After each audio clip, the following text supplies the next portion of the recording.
Okay,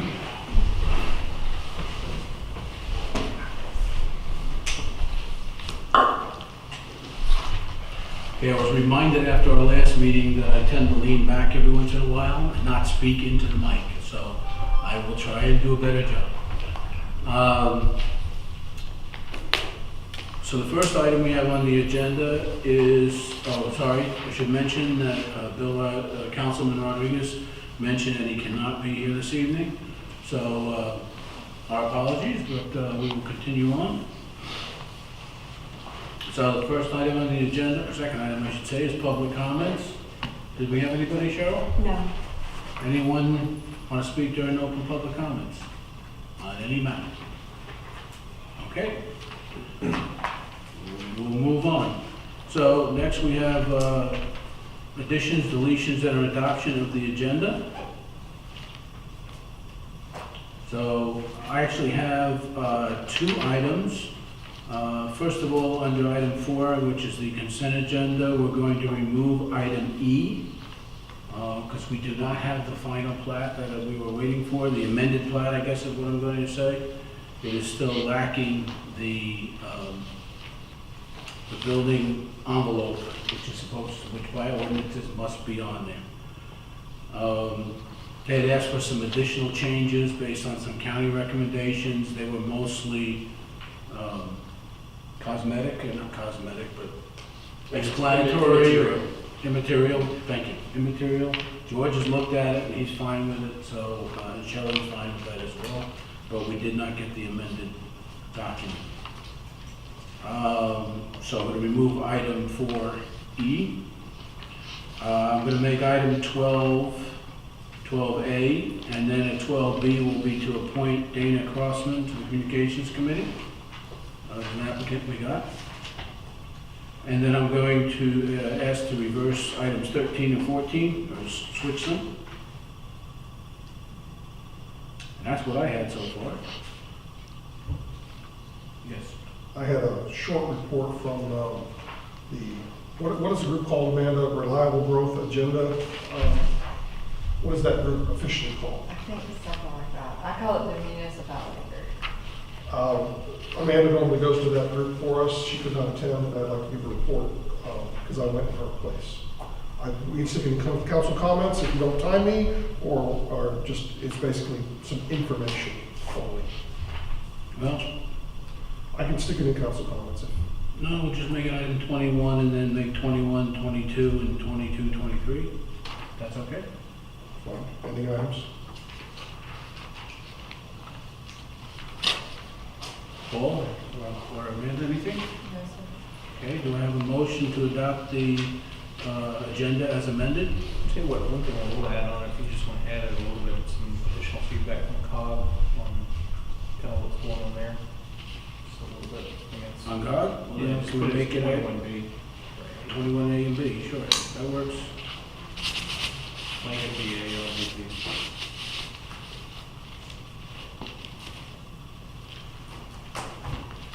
Okay, do I have a Motion to motion? accept.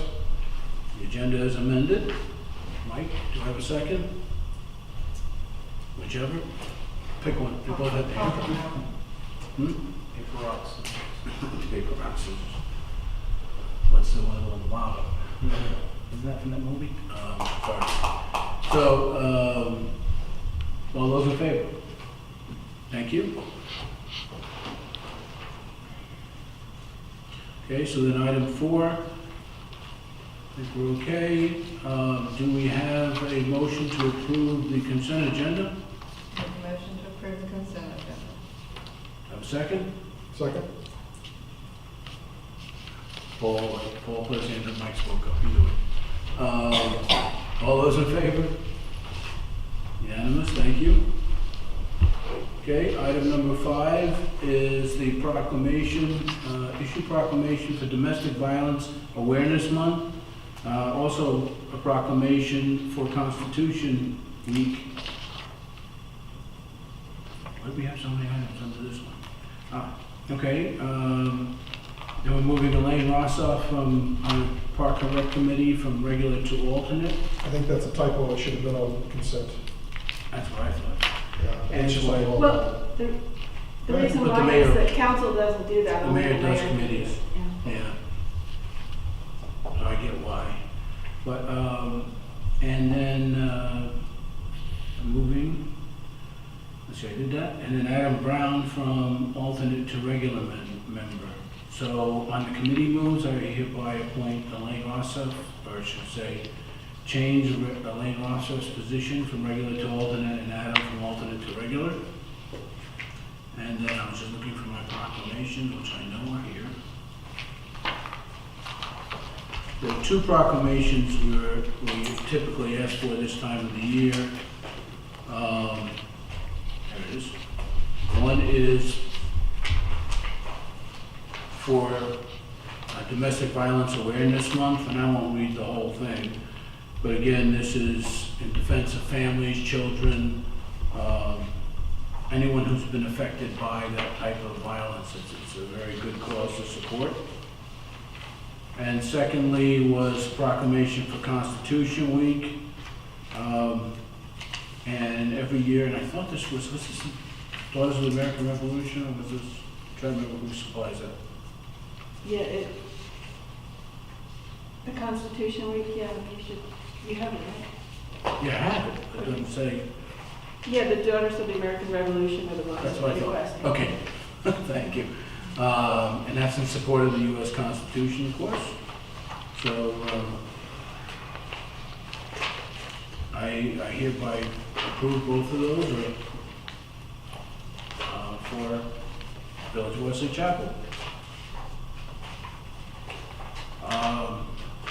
Item 6 is a public hearing regarding future land use designations and zoning for two recently annexed lots. And consider approval of, well, let's do the public hearing. Has anybody signed up to speak on those? No. No? Okay.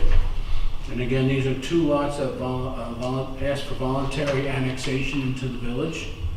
And we have to apply the village's zoning for them. So I open the public hearing. We have no speakers. I will close the public hearing. So then I need a motion to approve the zoning designation, future land use and zoning designations for the two recently annexed lots, which 3901 Voltaire Drive and 419 Hunters Point Drive. So motion. Second. Okay, we have a motion and a second. Quick All- question before we vote. Yes, sir. Is there a reason why the one is RUC?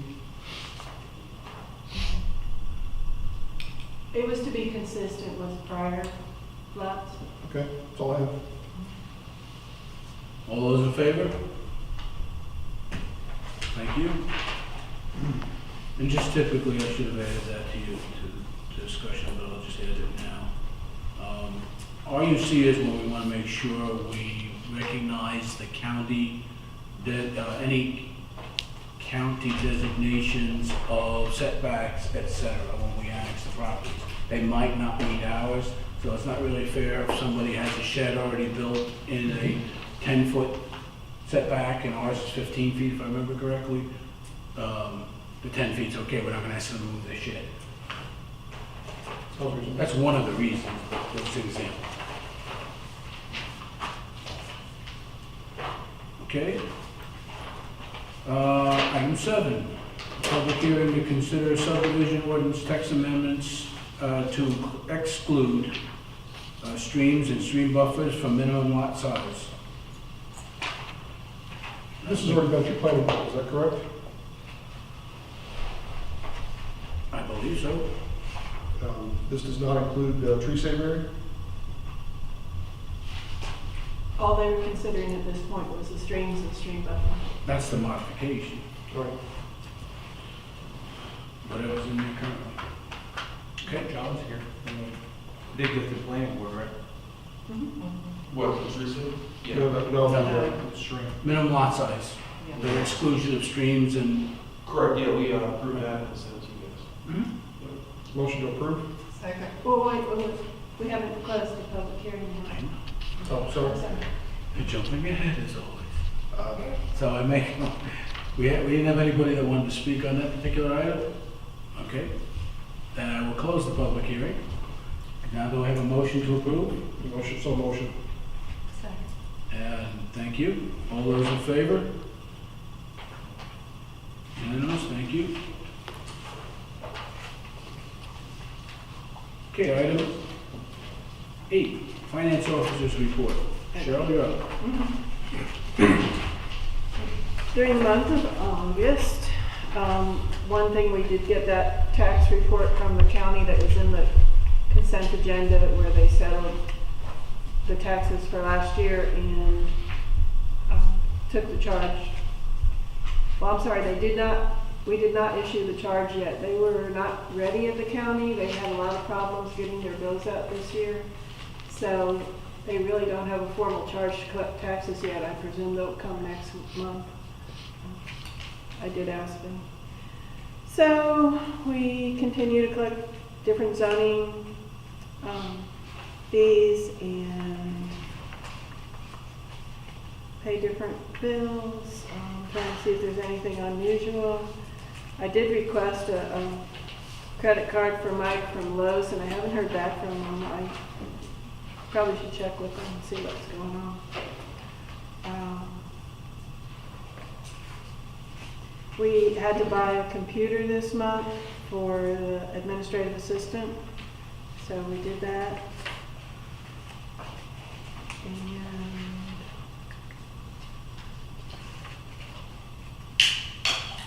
I don't have anything else out of the ordinary. I have done a lot of the adjustments for the fiscal year end, so you may see some things looking a little different. The balance of taxes receivable has changed because that's only updated once a year.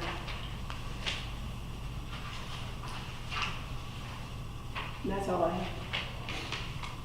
And the other thing I'll just mention is we ran, as we typically do, the beginning of every fiscal year, and I saw this every beginning of every fiscal year, is that we typically run in a deficit till the revenues start coming in, which is after, which is fine because we have a reserve which is fully allocated, and I think we reserve how much now? 30%? 25%. 25% of our annual, so we're not dipping into anything we shouldn't be. So it'll catch up all around the end of the year, maybe a little earlier. Any questions for Cheryl? Okay. And next month, we will, I think I asked that we can have because I think we should have almost all of our revenues in from last fiscal year. The financial audit, yeah. Thank you. And actually, last year, in working on the audit, we're gonna have a net loss for the year because we spent $275,000 on the roundabout. So I just want to be clear that we won't have the net revenue for last year. We So- used fund balance to fund it. We used but fund balance. Doesn't count as a revenue. Which we'd agreed to do. I mean, in the interest of safety, so. All right. John, planning board report, please. Good evening, Mayor, Council. I'm going to give you an update on our last planning board meeting, which was August 27th, and just looking at the agenda, to let you know what we got on our agenda for next month, September 24th, which was received today. So on our last planning board, August 27th, the first thing we did was we did elect Dr. Ellis as our vice chair. She was not there, so she'll be sworn in hopefully in the next meeting, but as it happens, you don't show up.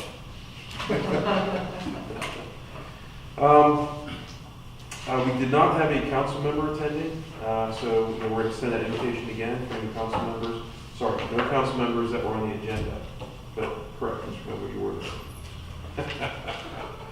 But we would love to put somebody on the agenda, so we'll extend that out again. So if anybody would please contact Cheryl, see if you can get on our agenda and show up for just open discussion on the agenda. And thank you, Mike, for the show. So next thing was solar generating facility. So we did decide to postpone that. Deb Bledsoe has a lot of new information, did a lot of research into this to help. She was out on vacation, and of that, but we have an expert coming in next month. So that's real big for us. We kind of know we can only investigate and research so much on something like this. It's really good to pull resources in. So Deb, can you tell us who you have coming in to our next meeting? He's Mike Davis from the North Carolina Environmental Protection Agency, or I don't have his name, but Mike Davis, and he is asked that all council members and board members send questions. If you guys want to send John your questions, he'd like to know what areas we would like him to speak on. So, but he's from... And he's an expert on solar farms? He's with Energy Conservation, and I can't give the specific titles.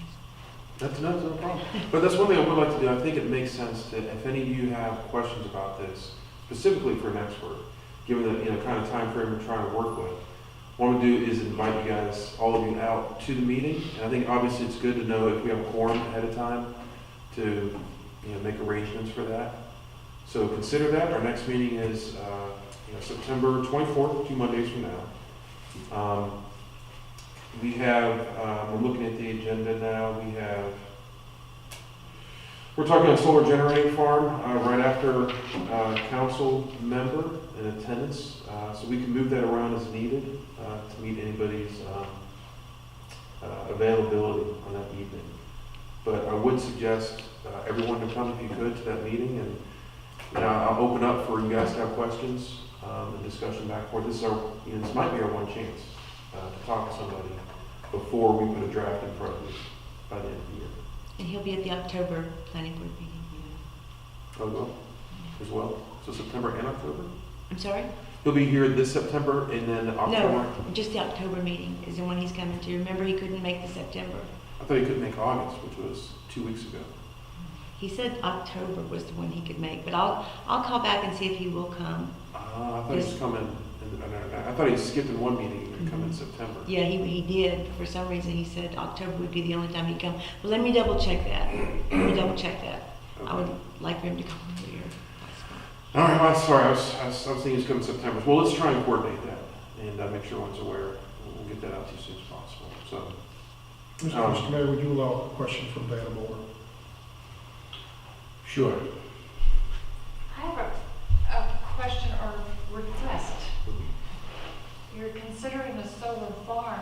Have you interviewed or spoke with the Homeowners Association at Stonebridge, which is right across the street from that solar farm, and how they have experienced or what they are experiencing with repercussions from that solar farm? It would help you in your decisions.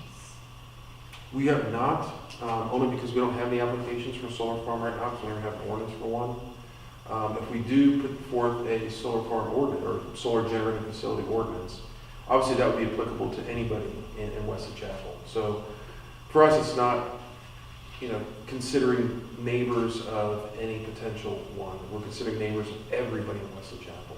And only that, but public comments are available. So we welcome anybody to come to our planning board, whether it's them or anybody who may know of a neighbor considering a solar generating facility to come to our meeting and speak in public comments. It would help you in drafting your ordinance and having some knowledge. Are you talking about the neighborhood by the golf course? Stonebridge Golf. I went into that neighborhood and I asked a resident, and he said they didn't have any problems with it. He said he never heard it and he didn't see it and it wasn't a big deal and he didn't have a problem with it. So I'm not sure. I'd like to talk to you afterward to see what kind of problems you're Okay. talking about. Sorry. That's, Sorry. No problem. All right, so that is on our next agenda. So I see it's probably focusing a lot on that. I think the goal is to hear from the experts, discuss, take a look at all the literature we have, and hopefully put forth a request for a final draft at that point. So hopefully in October, if this is September when we do this, hopefully in October we have a final draft come back that we can either approve or make minor changes on and get to you hopefully by the end of the October meeting. So you'll have your plate on November. Okay? The next thing we did was we discussed the land use plan amendment process. So we've actually spent a lot of time on this, and I would love any input from you guys. One of the things we're discussing back and forth on the land use plan process draft is we're referencing the zoning change a lot. We're saying, let's make this a lot like a zoning request change. However, somebody that wants to make a zoning request change doesn't have to, they're not required to do a land use plan amendment draft. And so if they're identical, in fact, we were talking about making the land use plan draft a little more stringent on some of, as we're making discussions put this forward. And so one of the questions, we're putting forth is, well, if someone wants to come and make a change, they want to put in a shopping center, a golf course, whatever, why would they go through all the process of a land use plan amendment, land use plan application, only to be put through the exact same process with the exact same people as they would a zoning? And if they get approved, they have to do it all over again with the zoning, exact same process, exact same people. So the question is, do we change those a little bit? Do we allow, say, for instance, when a land use plan, application, that they can go ahead and show pictures, they can tell about what they want to do. The zoning request, typically you don't, because you'll do a CUP and you say, or unless you do a CUP, you don't give specifics. So we're fighting that, we're trying to understand it. So we did postpone that to our next, we had a lot of discussions, we continued at our next planning board meeting. And I know we sent 2 questions to our attorney. One being, for instance, if someone asks for a commercial zoning request change, can we require them to first do a land use plan change, if that's required? Right? Can we require that? So these are some of the things we're trying to work through. So it's not as easy as just saying, fill out a form and go through a land use plan request. There's a lot of things we're trying to do. So if you guys have any input, we welcome it. Have you not got an answer from George yet? In our last meeting, the questions were to go back to George and ask for those. So I don't know if Shelley did that. If you're going to email Joe, I wanted to today. Okay. Yeah, thank you. One question, how does that process look? The land use plan and the zoning, how does that look compared to, say, what, and I know we want to be uniquely Wesley Chapel, but how does that look compared to what, say, Waxhaw or the communities around is doing? That's a good question. We can make it more efficient and yet cover all the bases we need. I think that'd be a good idea. That's a good idea. To be honest, I don't think we looked at what other towns are doing for the land use plan process. It was for us trying to put together what makes sense for us. It's a good question to ask. Thank you. Just make one general comment. And Shelley forwarded you my comments. Maybe you and I should talk on the phone, just because it's kind of hard to convey some things in email. But just keep this in mind as everyone's thinking about it. The village doesn't have to even have a land use plan. Right? It's a guide that can be adopted to help provide guidance about what future development's going to mean and where the village might grow, or those type of things. Right? So nothing in the state statutes requires the village to adopt it. So some of my comments that you'll see were based on being careful about trying to convert the land use plan into an ordinance, because that creates a whole different level of care in how the village addresses those things. And as a part of that, I don't know of any reason why the village would even have to allow anyone other than the council to institute or instigate an amendment to the land use plan. So again, it's the council, it's the village's guide that gets adopted by the council. So keep that in mind. It deserves a lot more review and discussion, I think. But I just wanted to kind of set that backdrop. And the state has gotten more, what's the word? When you are doing something that is not in accordance with your land use plan, or you're going through a zoning amendment, one of the things they want you to refer back to is your land use plan. If you have one. right, and if you do have one, you have to adopt it as a plan consistency statement. So Right. They changed the statute last year to give you 3 options. One is that the rezoning or the zoning amendment requested complies with the plan. It doesn't comply with the plan, or we're approving this request and amending the plan at the same time.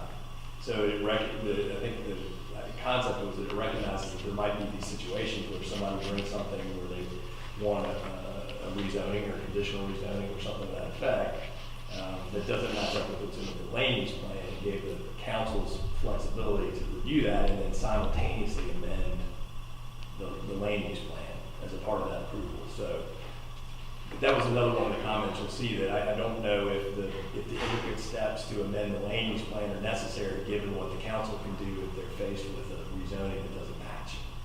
Right. So anyway, it's not a simple issue, just like John alluded to. Well, historically here, in the last year or so, we keep referring to consistency to land use plan as a reason to approve or not approve an application. So we refer to that one. So of course now it's, all right, let's give them the opportunity then to be consistent with land use plan, so we don't have that justification that we don't approve something because it's not consistent with land use plan. And then so as we're going through this, some people are saying, well, if someone comes forth with something that's not, an application that's not consistent with the land use plan, then we should deny it. But that's the whole reason for an application, is because, a suggestion, updated plan is not consistent with it. So it's difficult to wrap our heads around how this process should work through. And we're spending a lot of time on it, and we're trying to figure this out the right way. Okay. So that, again, gets continued to next month. Next thing was construction and sales trailers draft. So we did approve that and sent that to you guys. I think that actually had to do with just some text change to be generally consistent throughout the ordinances. Yeah, that was minor, was that? That was pretty minor. Is there a reason why that wasn't on today's agenda, Cheryl? The timing didn't work, it wasn't done before the deadline to get you off. Okay, thank you. It will be on the next And, next thing was subdivision ordinance to prevent clear cutting or retention of existing vegetation. Again, we postponed this because our subcommittee chair was not there on this, Deb. So we hopefully discussing this again next month. Question. Yes. We seem to be running into this more often than I care to. Is there any way we can rearrange our priorities and get the tree save ordinance looked at a little sooner than later? I know it's a difficult, it's a hard thing to even wrap your head around, but we just seem to run into issue after issue with that. Well, I'd say the way that it's headed, the way I think we've discussed this a couple of times is talking about having one singular, chapter or ordinance for clear cutting and retention of existing vegetation. Right now, it's kind of spotted all over different ordinances. Right, you put in subdivision, you're going to follow these rules. If you do commercial, it's this. It's kind of all over in all the different chapters of our ordinance book. So we're talking about writing a whole new, something that says, it always says refer to chapter, 8. That's going to take 6 months, 8 months, 2 months. It's. I know it's difficult. So if you guys think it's important to move that up, right now I think we got solar generating farms our number one priority. Land use plan, especially coming out of yeah, they're all important. advance was important. So it's it's not going to go off our agendas. They're all on our agendas every month. Okay. But what ends up getting postponed, that's usually the bottom of the list. Yes. Yeah. Sorry. Just don't forget about it. That's all I ask. It will be on every one of our agendas, I promise. Thank you. All right. Any other questions about last week's meeting? No? Question for the mayor. There's reason why we don't have planning and zoning tonight? She didn't make it tonight, number one. Number two, we didn't really have a lot of items on here anyway, so we didn't get it back up. Okay. Thank you. Next month, I think I told you everything. We got, we're going to appoint our vice chair, a new office, solar generating facility. Again, welcome everyone to attend. Hopefully we have a council member in attendance just for back and forth discussion. Land use plan amendment process, again, which is continued, and clear cutting discussion continued as well. So nothing else new on our agenda other than continuation of last month's. All right? That's enough. Yes? Any other questions for John? I'll ask, is there any issues with there being a quorum of all the council or majority? Okay, next thing We're going to be coming up. talking about solar farms. So we don't know if it's 9 for at any meeting or the meeting when the state representative is coming.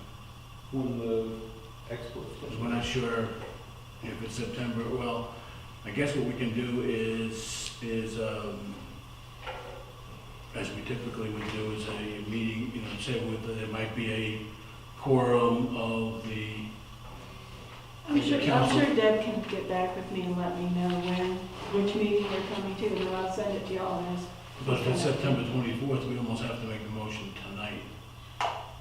Have a special meeting.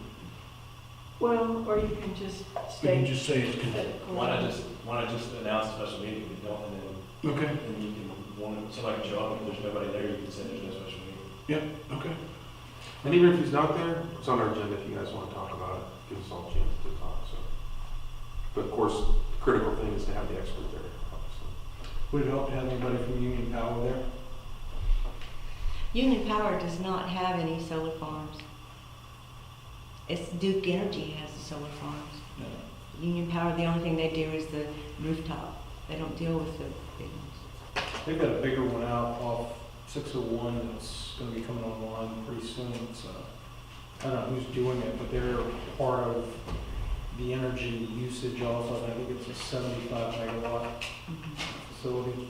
So it was just part of the leadership meeting. We went down there and we were talking about acquisition of power and where it's coming from and the new transitions of what that's looking like now with solar farms and actually using batteries with cars. So it's very interesting in that whole frontier with energy right now. So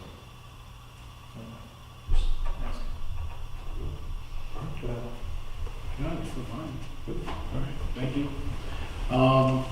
I apologize, I got backed up just a little bit if I'm allowed to do that, if it's okay with council, in mentioning, and I forgot to make this at the beginning of the meeting, so, planning board interview, the planning board. Planning and zoning administrator interviews, you all are aware that the first, one of the people took another position before we even offered it to them, and the second wanted wanted more family insurance coverage. So we re-advertised the position as we agreed to with the salary range, and we now have 6 applicants, Cheryl? 6 applicants. We are going to do some of the interviews Wednesday and then some next week. But one of the things, there's 2 things that have to come out of this that I'd like to do. Is one is we're going to have to extend the in-focus contract. Does that automatically carry over? Do we have to do something formal, Cheryl? It's to extend the contract probably. It's to extend the contract? Yeah, for another month. Yeah, let's make a motion. Yeah, okay. Because even if we make a decision, There's gotta be some, there's still gotta be some, in my opinion, some overlap, as we've discussed all along. I made copies for you. I think that's kind of a no-brainer, so do you need a motion for that? Yep. I'll Spending motion. money. Do we have the Thank you. dollars and cents here, Cheryl? No, it's the same It's rates. the same rates and everything, there's no change, which is it's basically extending, a motion to extend the in-focus contract for planning and zoning administrators, because both Susan and Shelley through October, was it 31st? So motion then. Should we give it some leeway of saying extending for a maximum of 2 if we need that? We'll just address it again, and, but we've got 6 applicants, and, I'm encouraged. So motion, make the extension. Do we have a second? Paul? All those in favor? Thank you. And then the second piece of that was, if we come up with a decision, then we're probably gonna need to call for a special meeting to try and get that in motion before October. Yep. So I'm not asking for anything now, it's more of a heads up that we'll announce a special meeting, which will be very short. Need it, gotta have it. Yep, absolutely. Okay, so hopefully, if we're interviewing this week and next week, by the end of next week, I'm hoping we at least have a number of candidates involved, then actually we need a meeting to decide what the offer is going to be. Yeah, that's what the meeting's for, okay. Just talking out loud, all right. Are there any changes to parameters of the job that elicited 6 applicants this time as opposed to? Just adding the salary range to it, maybe. That's what the suggestion was and seems to have worked, or Same criteria as far as 5 years' experience, et cetera. exactly the same Just put that salary. job description. Great. We didn't rewrite a thing. We've gotten 2 applicants from, let's see, I don't remember them all. 2 from Georgia, I think another one from Tennessee, if I remember correctly. One from North Carolina, and I don't remember the other one, to be honest. So, should be interesting. Okay. So then, if we can move on, go ahead and move on.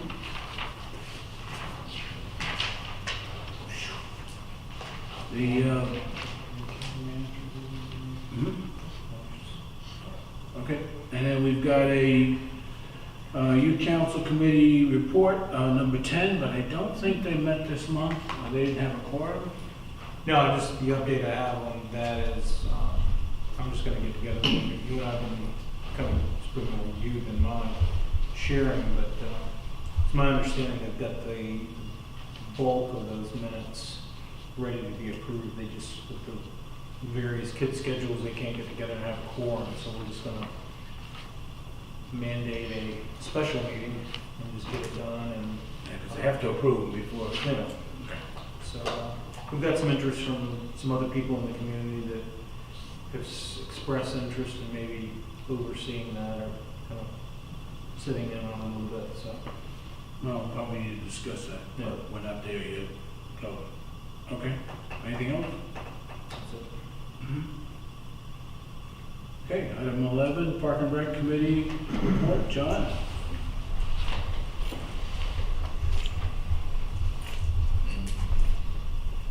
So we met on August 21st, and I'll just kind of briefly run through what we talked about.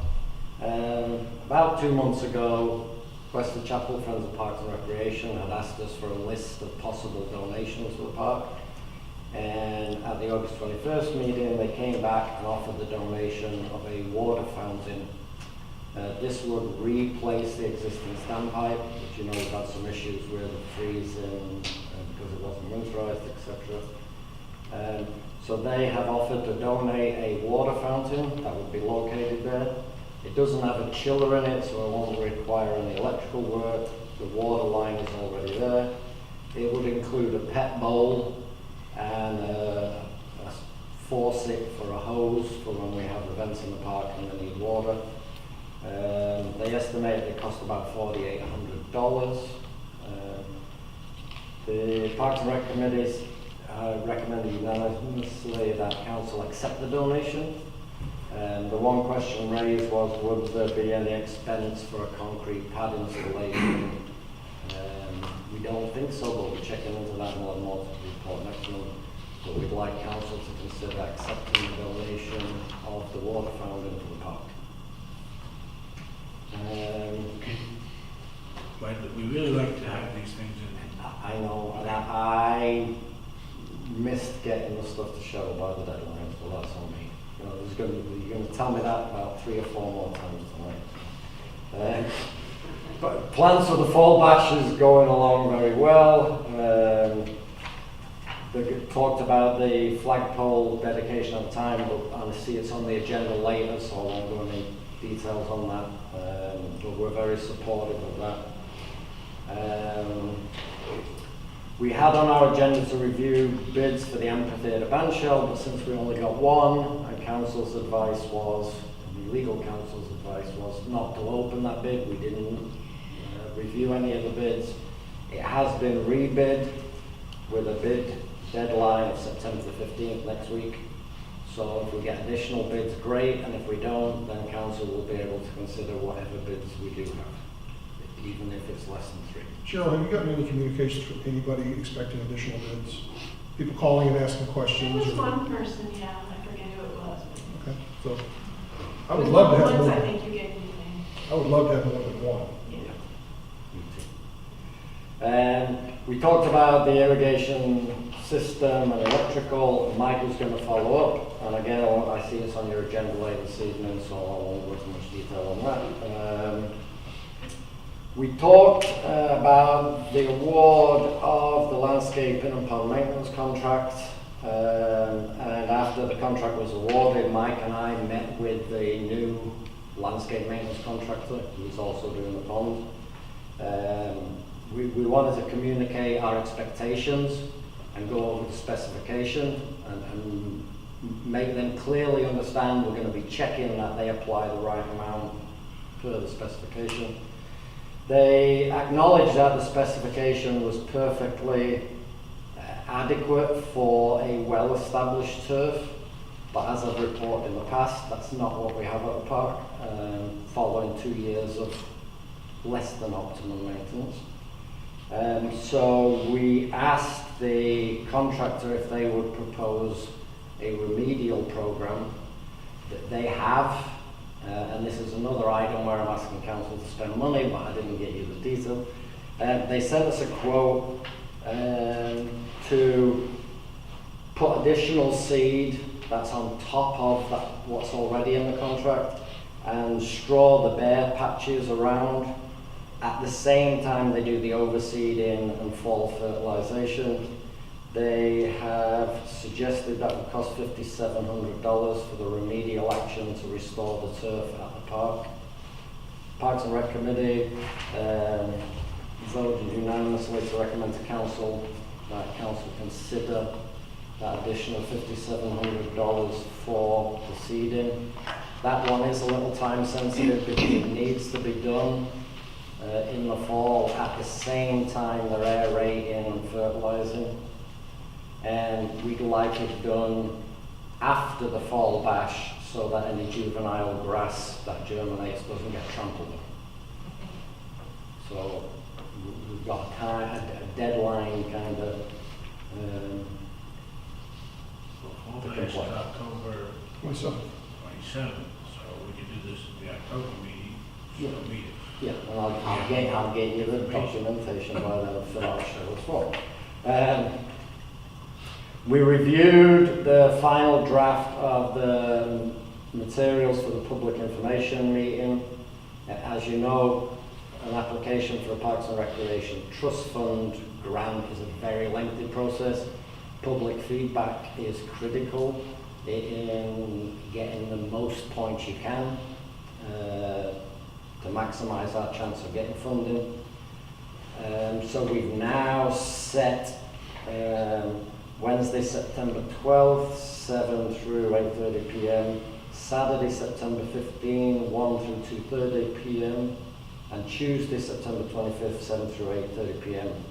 for those sessions. We've begun getting the word out via the village website, Facebook, etc. To try and maximise attendance. And we kind of, we picked a weekend day for those that might work during the week and not get home in time to attend one of the evening sessions, so we were trying to accommodate as many people as we can. And Cheryl, are you aware that the first one is this Wednesday? Mm-hmm. Okay. Sometime. Well, we have 2 events that night. Potentially. What else? HSUC. I don't know. No, it's not. I checked with you, but that's okay. We'll figure it out. I think we can do both at the same time if need be. Yeah, the other one is not a town meeting, so Right. they can be relegated to the. We'll talk about that later in the agenda. We had a discussion around signs for the park, and before we went ahead to make any recommendation, we wanted to review the park rules. We went over the park rules, and we decided not to suggest any amendment to the park rules and just deal with the 2 potential issues we see by exception. One is the use of a motorised vehicle. While it's prohibited in the rules, if, for example, at an event we needed to use a motorised vehicle for some reason, we'd ask council for an exception to the rule for that purpose. Like Brad had asked about zooming around on his, what do you call those things? Segway. Segway. And, we need a motorized vehicle to move equipment around, that kind of stuff. And then the other one would be if we ever had an event where we might serve alcohol by special permit, there's a no alcohol rule in the park, so again, we come to council and ask for an exception to that rule.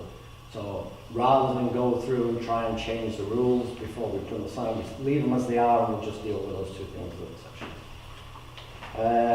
That leads nicely into park signs. We talked at length about what kind of signs we need in the park. If you were around when we did the park, one of the things we cut from the budget when we were building it were all the signs to try and reduce costs. Now we seem to have a little funding available for that kind of stuff. We've thought about the signs. The pre-printed off-the-shelf signs that are available, we're looking at about $300. And then whatever it would cost on top of that for a park rule sign. And we'd like that to be half the size of the notice board in big font so everybody's clear. So the signs would be things like, I'll read you the signs. Pedestrian walkway either side so drivers know that there's a walkway there. Park closes at dusk. Park closed from sunset to sunrise, so hopefully when we put a new gate in, some people know they need to get out before the gate locks them in there. A boundary park, respect private property sign at the border with the Plyler property. Couple speed limit signs, and then we're going to need posts and concrete to mount the posts. So we estimated that would be about $300 plus the cost of having a sign made, a custom sign with the rules on. So maybe $500 total. No rush to do that, so I can bring it with the documentation for your next meeting if necessary. We talked about park events. As you know already, we cancelled the Christmas event.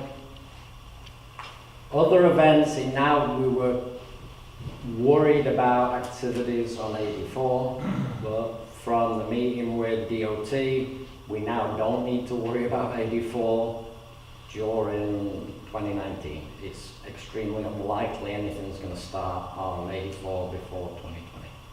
Actually, I was going to ask if this would be a good time to basically give the report on, or update the report to council on the meeting with DOT. No?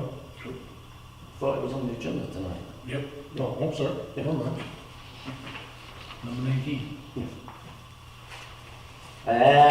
So basically, we don't think we'll be cancelling any others. We just got some issues to resolve around ABC kind of permits and how we do the event, but we don't need to be concerned about 84.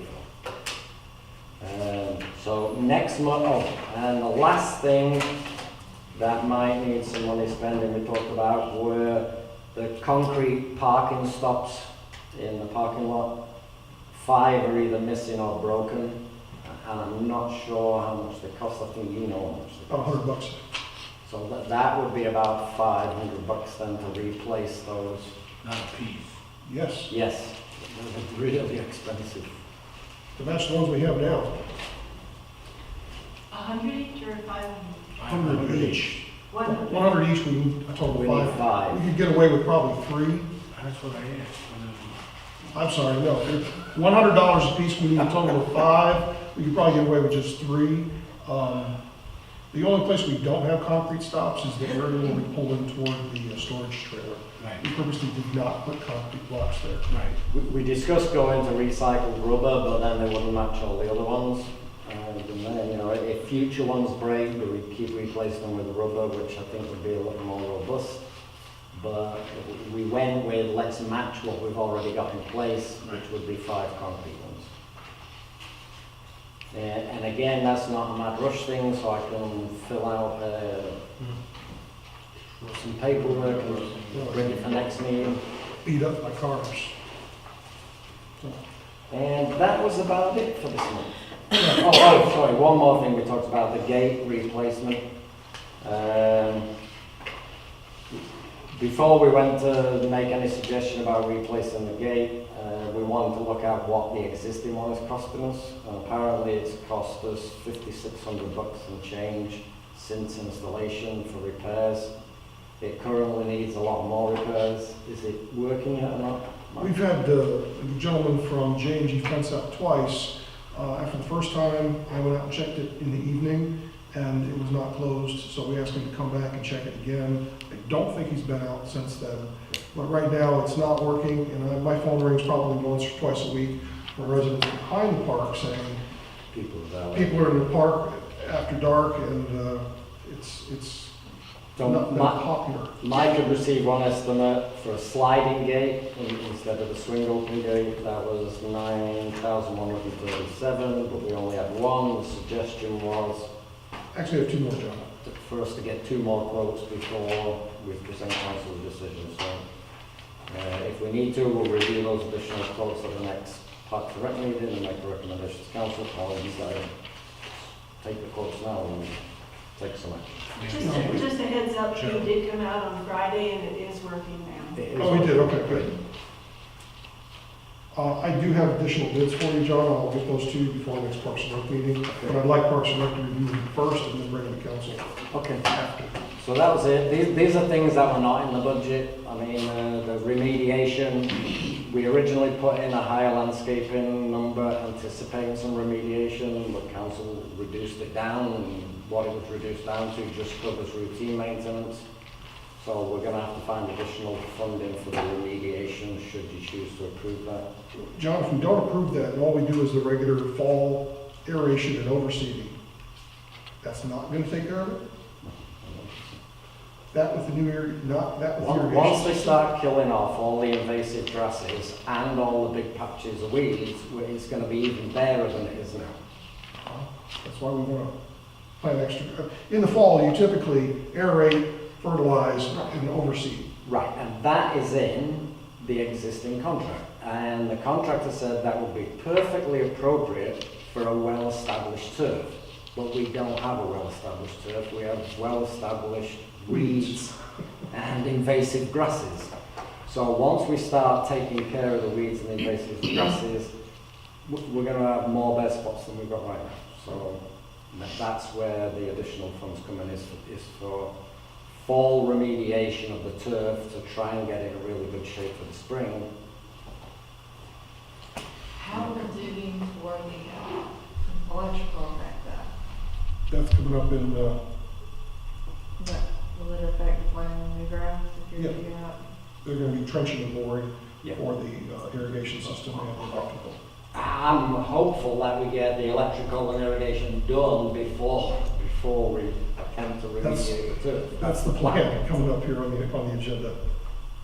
That's the plan, is to get that done before we remediate.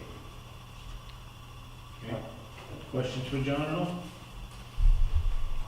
Anyone?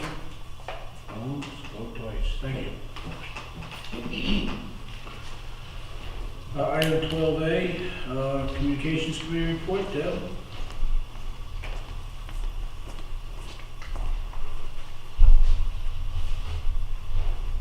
As you know, the Wesley Chapel Communications Committee has created a Facebook page for the town, but it's not been published, so it is not visible to the public. I spoke with the communications director for Indian Trail because one of the things that has been concerning folks here is, can we archive the Facebook pages in case there's a records report or a information request? And Mike Parks, who's the communications director for Indian Trail, said that they use Smarsh, S-M-A-R-S-H, and it costs $4,000 a year. They have 6 Facebook pages, they have a Twitter account and an Instagram account, so we're talking apples and oranges as far as what we would have compared to what he has. I contacted 2 social media archiving companies, and Smarsh was the first one I contacted. They call it a connection bundle. If we were to contract with them, they would give us 5 connection bundles. In other words, we could have a Twitter, a Facebook, They would even do email. I know we already archive our email, but we would be able to have 5. We have a Parks and Rec Facebook page already, so they would archive that one. Then they'll archive 5 different things that we would have. And they would have a one-time setup fee of $500 and then $95 a month. There is an annual contract, and if there's more than 5, say we wanted 6 or 7 different social media entities or whatever, they would, it's an extra $10 a month. So he said that we could have it directly, immediately. There's nothing that we would have to do. They would, walk us through the different processes. He said that that if we accept their contract, he would send it to us in an e-sign for us to do it. I also contacted Freeze Page. The Freeze Page, their cost, they only have a $100 setup fee and a $75 a month and charge, but they only offer 3 connection bundles. So we would have, if we had more, they would have an additional $15. So when you do the math, they're actually more expensive on a monthly basis at $105 a month as opposed to $95 a month. They do offer weekly webinars and one-on-one support, which is the same that the other one does. Smarsh is out of Oregon, Eugene, Oregon, and Freeze Page is in Canada. I feel that we'd better serve with Smarsh. I feel we get more bang for our buck with them. And it is located in the United States, so there is that. We had lack of a quorum, and so the Communications Committee did not have an August meeting. But our next one is the 27th at 7 p.m. You're all obviously welcome to attend. And if you have any questions about the archiving, social media archiving agency companies, I'd be happy to answer those if I could. Go ahead, Mike. Question for George, I think, more than anything else. Is it a state mandate that we archive something like a Facebook page? Yeah, I mean, it's a public record, so the same rules would apply to other public records would apply, so you have to retain them for So it's an a official period of public- time of their usefulness, basically. It's an official public thing, a Facebook page, really? I mean, it's operated and maintained by the village, just the same as if somebody came in here and signed a note and handed it to Cheryl. I mean, there's really no difference just because it's digital. Same as email and texting, it's all official. I And know Cheryl, what do we pay now to archive just our emails? It's on my computer. Okay, so you don't archive it off-site or any place? No, I have 20,000 emails on my computer. Do you That's why I use- stress the importance of copying me when Sure. anybody does anything. But you use some kind of service, kryptonite or something like that? Carbonite, sorry. Carbonite, kryptonite, what's the same? Is that stored on-site or is that stored off-site? It's not on site again. Okay. Would this replace that? Or? they would give us the option of including the email. They would archive the I email. don't know how they would even get the emails. That sounds like it would be a logistics thing. Well, just, I don't want to pay for Carbonite and then also pay for something else to archive. If we can combine the two. Carbonite is not only emails, it's everything on my computer, and it's $59 a year. Yeah, well, okay, so we're not talking a huge price. We're talking, yeah, and the archiving for those 5 things with Smarsh would be $1,140 annually. Could Carbonite archive Facebook? I don't know.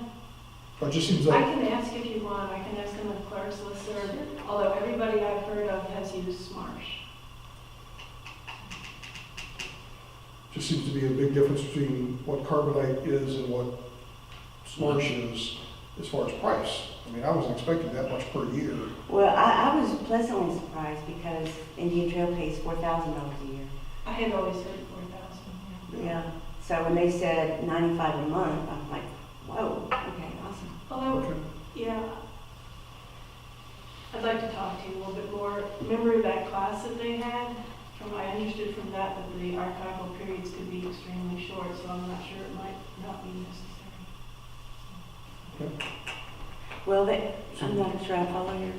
The class that the school of government had, I heard that when they had that class, they said the period could be as short as 24 hours archiving. So that might, if it's like 24 hours. I mean, I can see it being short, I don't know. I was surprised. That sounds a little short to me, but I mean, I can see it being a lot shorter than retaining minutes, for example. Where are we with the other, I mean, you know, we want to get this communication vehicle up, but we want to be obviously also in compliance, if you will, with all the regulation and anything else around it, which makes it a little difficult. So where are we in that process? I know there's been some back and forth I think there's a Facebook policy that y'all recommended, and I think George is reviewing that. Yeah, and I have some revisions to it, that I can send you probably tomorrow.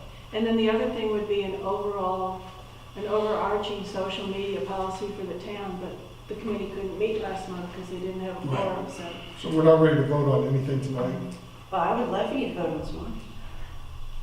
But the committee hasn't reviewed that, right? Yeah. And I would prefer that the committee had an opportunity, to review it, because that's the way well, I'm gonna be consistent the way we do things. Yes, sir. And I'd like to So- hear about carbonite.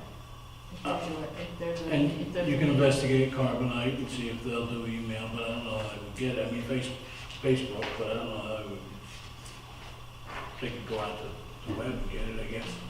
Obviously, I mean, like I said, we want to get it up and running, but we do, we're a municipality, we have to follow all the government regulations, and unfortunately, sometimes we have to stop, drop, and I don't know what else. Was it the fire, stop, drop, and roll or something? One of the things that Cheryl shared with us is the City of Durham policy for elected officials and appointed boards that was approved last October. And so that's something that I want to give to the committee members, and we're going to study that. And, you know, that would give us the overall social media platform policy. I think it would be everything. So I just haven't had a chance to meet with the board. So, and that's it. Any questions? Anyone? Can't appreciate the work everybody's doing, Park and Rec and Planning Board and yourselves as well. We really want to, as I say, I want to get this up and running as quickly as we can, but let's, if you can get a copy of the Smarsh contract, can you please, I would like George to look at that too before we approve it. Of course. Because you said if they use their contract, blah, blah, blah. Yeah, he's going to email it. In fact, he may have emailed it to me already, because I spoke with him today. Great. So So get I may that, have it already. get that to Cheryl or to George and give him an opportunity to review it. Now we can maybe hit the ground running next month. That'd be awesome. All right, thank you so much. Thanks. That's, Item 12B, we did have an applicant for the Communications Committee, which will help them make a quorum easier, somewhat. That's Dana Crossman. And Dana, I think you all got a copy of that, if I remember correctly, forwarded to you. And Dana's been in the area 17 years, so I hereby appoint Dana to the Communications Committee, and I appreciate her interest. Okay, item 13, the new 13, is to consider approval of park flagpole dedication invitations and invitees. And this was all, I think, forwarded to everyone. Why is it not in my packet? But in either case, I know Diana also had sent it probably almost a month ago to everyone as well, asked them to take a look at it. There's a list of invitees there. So we're gonna have a formal dedication ceremony. It will be done during the October 27th Fall Bash. And really just wanted the council's, I don't think there's any ask in this particular instance for money. That's all being done underneath the Wesley Chapel Friends of Park and Recreation. Well, Well, other than the money that's already been approved for the. For the event actual itself, no, Yeah. we know that, I'm just talking about this particular ceremony, so, and the flagpole and all of that, that's It's all good, thanks to the Boy so Scouts. done. So, and we just need the electric and the trenching, of course. But, Next issue. so, that being said, does anybody have any particular concerns? I think we've already approved it, but was there anything anyone saw that? Of course, Sure. everybody here is invited, obviously. If we go to this event, Cheryl, it's a social event, do we have to do a notice of quorum? Not if you don't talk business. No, we're there to talk about flagpole. Nope. And we can do it next month if we really feel we have to, so. Even if you have state dignitaries there? Yeah. Well, we've invited, what, everybody? I mean, mayors, governors, county commissioners, we've invited lots and lots and lots of people. I think this was in part funded by, wasn't this funded by? National Association of Realtors. National, was a thank you. grant. National Association of Realtors, who Diana had applied for a grant for. Thank you, Diane. And so, that's actually taking care of the invitation, the mailing, and all that kind of stuff, so, which I think is great. The sad notation here is the Boy Scout who actually erected the wall and flagpole and put it all, everything up, is not going to be able to attend the event because he's got a cadet training that exact same day. I've already spoken to him, and he already knew 3 months out exactly what he was doing that day. So unfortunately, the cadet will not be available. Well, I think we can hopefully recognize him at another meeting. Yes, Family. yes. Okay. I'll open it up. Any questions, concerns? Someone else? Okay.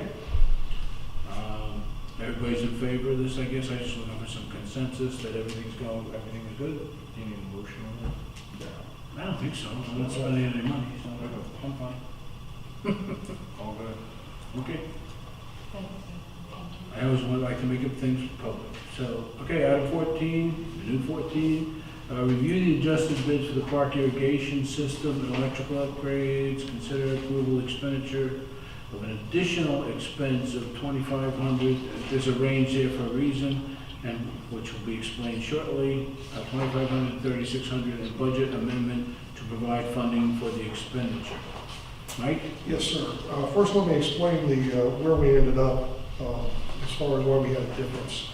We said that we wanted to have the yard dug up only one time, and we wanted to have both the irrigation system installed and the electrical upgrades installed. So we told the guys they had to work together, and it was important that they had water in one ditch and they had electrical in another ditch, and they didn't have water and electrical running in the same ditches. The irrigation company has their own boring and trenching equipment, so they agreed to work with Hargan Electric to do the trenching and the boring. The boring would go underneath the asphalt trails and concrete trails so that you don't have to pick up the asphalt. The trenching is just what you call, they just dig down a certain amount to do that. So they know they're working together on this project, and when the electrical bid came in, he did not include the trenching and boring. When the irrigation bid came in, he included his portion of trenching and boring. But what was left in the middle that nobody realized until later was that Hargit didn't include trenching and boring, and the irrigation company didn't include trenching and boring for Hargit. So once we investigated that and figured out where we were short, both companies bid again, which is why there's the spread of two different quotes. We know that the irrigation guy is actually doing the work for $2,500, but when he sent that quote over to Hargit bumped it up so that they could make some profit, an additional up to $3,600, so they could make $1,100 profit. So if we stay with Union Grove doing not only the irrigation system, but also doing the trenching and boring for Hargit, we need to pay another $2,500. This will be on top of the roughly 37 and some change on the irrigation system and 11,000 on the electrical upgrades. So the motion will be, unless there's any other questions, the motion will be to approve additional funds. I would recommend we go with the lower bid and keep the boring and trenching with Union Grove because it's going to save us $1,100. but with the stipulation that all the work was done within the next 30 days so that it will be in place for the fall bash and also be in place for the landscaper to do the irrigation and overseeding.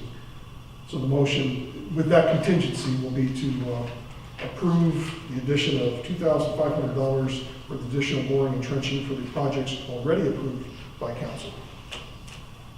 Does that make sense?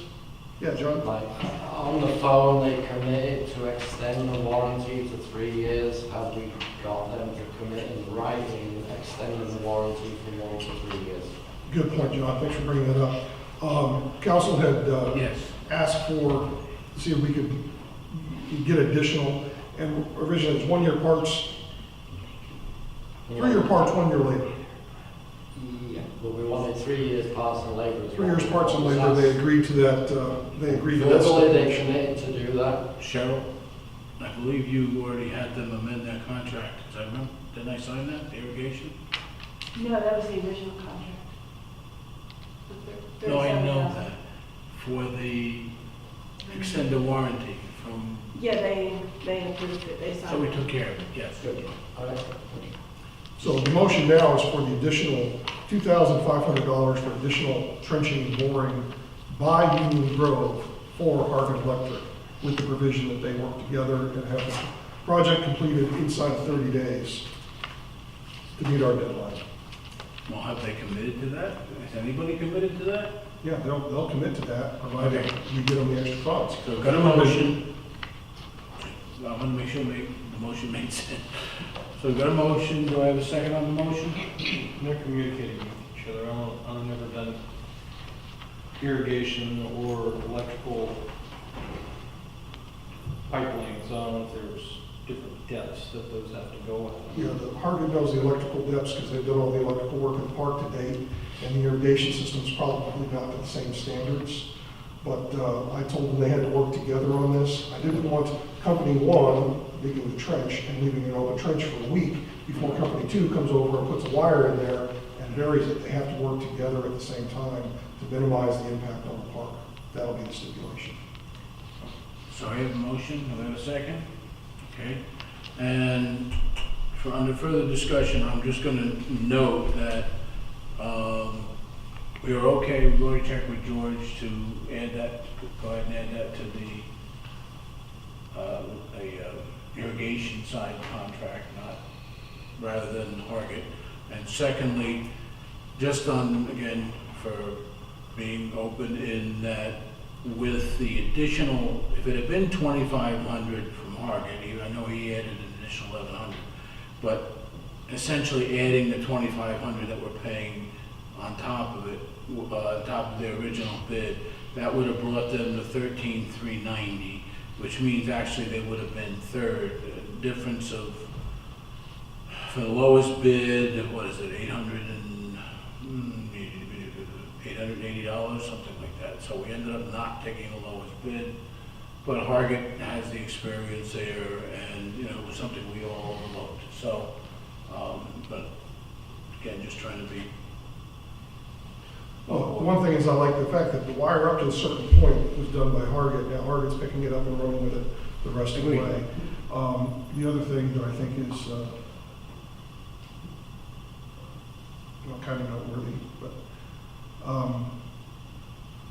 no, that's probably. Any other comment? Yes. I just have a question. Who's paying for the electrical permits for the county? That should have been in Hargit's bid. Is it? It was spelled out in the bid. Can we please make sure we get as-built plans so we know exactly where those wires run in the ground 10 years from now and where the pipes are? Oh, the other thing that would be noteworthy is just because the trenching for the irrigation system happens, the pipe get laid in, they're all going to be run to the pump area down by the water's edge where the pump will pump water out of the pond. The pump itself does not have to be in and installed by the end of the 30 days. Only the trenching and the borings, they're still waiting on getting the pump in, which is apparently 6 weeks lead time. Yeah, it wouldn't interfere with the, That's why I didn't your make logic that. was it didn't interfere with the grid stipulation. It's not, yeah, it's not a stipulation of the time frame. They can always put the pump in later. Okay. Anything else, anybody? I'm just looking at the contract, it doesn't mention permits, but we don't have any money budgeted in addition to the contract. Well, with the 2,500 added to the contract, are we gonna, do we need any further adjustment because there was additional monies that we didn't use? Yeah. No, I don't know, I didn't. No, I'm talking about the 2,500 plus the contract we approved for irrigation. Oh, I think there was 40,000 in the budget for the irrigation. I don't remember the exact. 37 It was originally. 37 so this something. will be 39.5, so if there's more than 500, we would have, I have no idea what, No, I know, I'm talking about, so it's 37 even, plus and we 20. opposed 25, that's what I wanted to know. So we're still under at this point. Okay, I hope we don't have any other surprises, let's just put that in, Ditto. because they should have known better. We wouldn't typically pay the permit fees. Normally that's included in the bid, which is why, I don't have Hardin's bid in front of me right now, but I could have sworn it's part of his bid. It's right here in Georgia, and I couldn't find If it. it's not in there, I'll get clarification. What I'd like to do is have a joint meeting between Union Grove, doing irrigation, and Hargit, so they know they have to work together. And I don't want there to be a gap between their jobs. They've got to figure out somehow in the next 30 days to do this, where it's not going to be torn up for days and days. It's going to be all be done at the same time. Okay, I'll get a motion in a second, all those in favor? Thank you.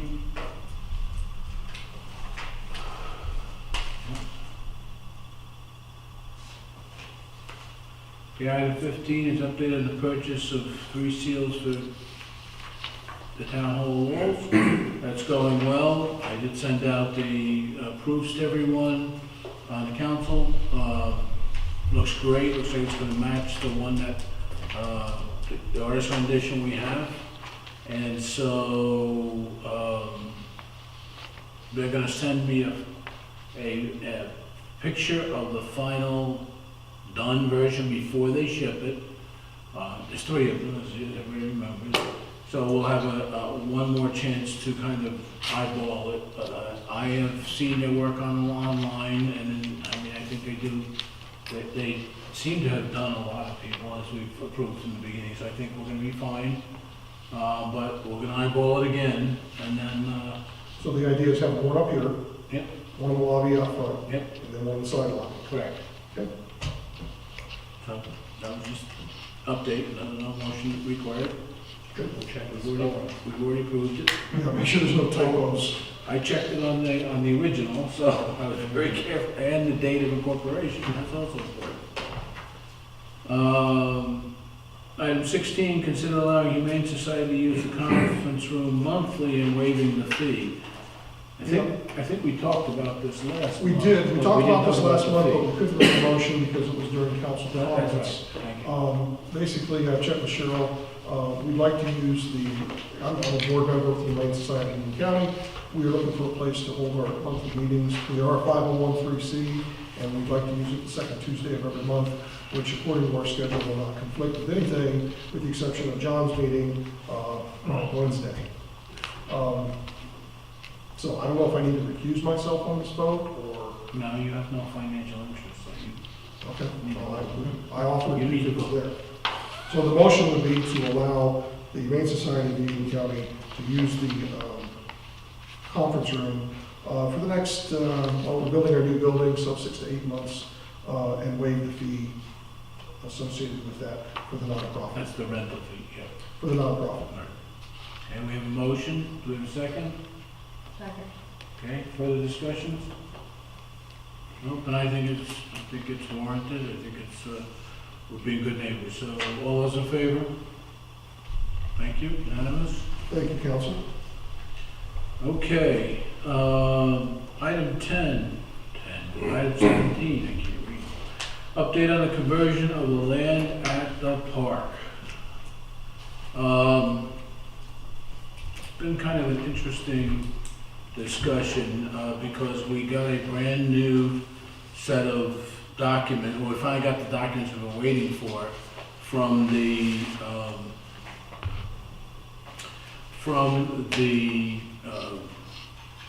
North Carolina Department of Transportation. And whereas the .742 acres that was the right-of-way purchase has not changed, there is an additional easement that they've requested, and I don't remember the exact numbers on that. I thought I had it in front of me, but I don't. 20 foot wide. Yeah, but it was whole acreage. I don't remember what it was. It's like a quarter of an acre or less. Close to 0.3. Yeah, 0.23, something like that.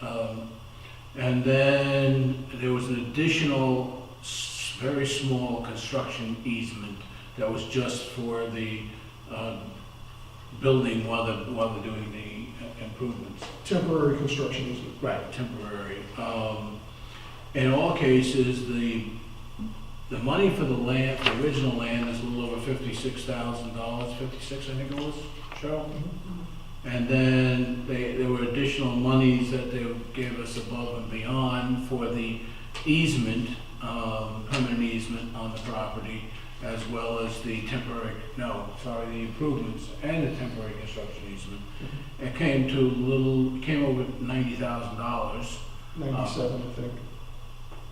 And so, a little bit different than we originally discussed. So myself, Mike, and John had a meeting with, we wanted a meeting before this meeting with NCDOT, which they came here. We made a number of, we had a good discussion. I think it was a positive discussion. From the easement, the permanent easement, we can put a fence along that, for instance, so there's no issue, because remember, we're going to be taking down the existing fence during the construction phase. The concern is that the construction easement, if I remember correctly, was going to come up right against, on the new plan, shows it kind of right up against the dog park. They felt they could work around that. Didn't seem to be a big issue at all. We are getting them to come out and actually stake the property, which they thought was done already, which Mike and John took them out there. I couldn't stay at that point. And showed that it wasn't staked. So we will exactly know where that is. We're also put a information, sent a copy over to Pardiff, and then we're suggesting to Pardiff that they're really only entitled to the monies related to the right-of-way purchase, not the easement purchase, because we're not losing the use of that land, essentially. It's still park land, essentially. So we have not heard back from them that I saw, Cheryl. They wanted some time to look at the 100 and whatever page TOT document. It was quite lengthy. We'll obviously go back and forth, but at this point, we are as up to date with them as we can be, with Pardiff and with NCDOT, and so, I don't know if there's anything else to talk about there, Mike? We had two outstanding questions from that meeting, Right. and I did call Mr. Calicut or send an email, and he has not responded on those issues. What were the two, if you remember?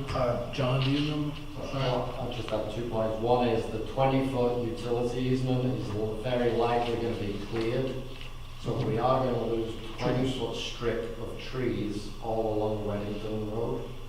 So that's the first point.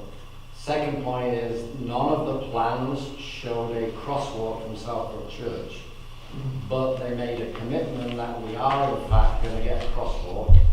It will be towards Weddington side of Lester Davis.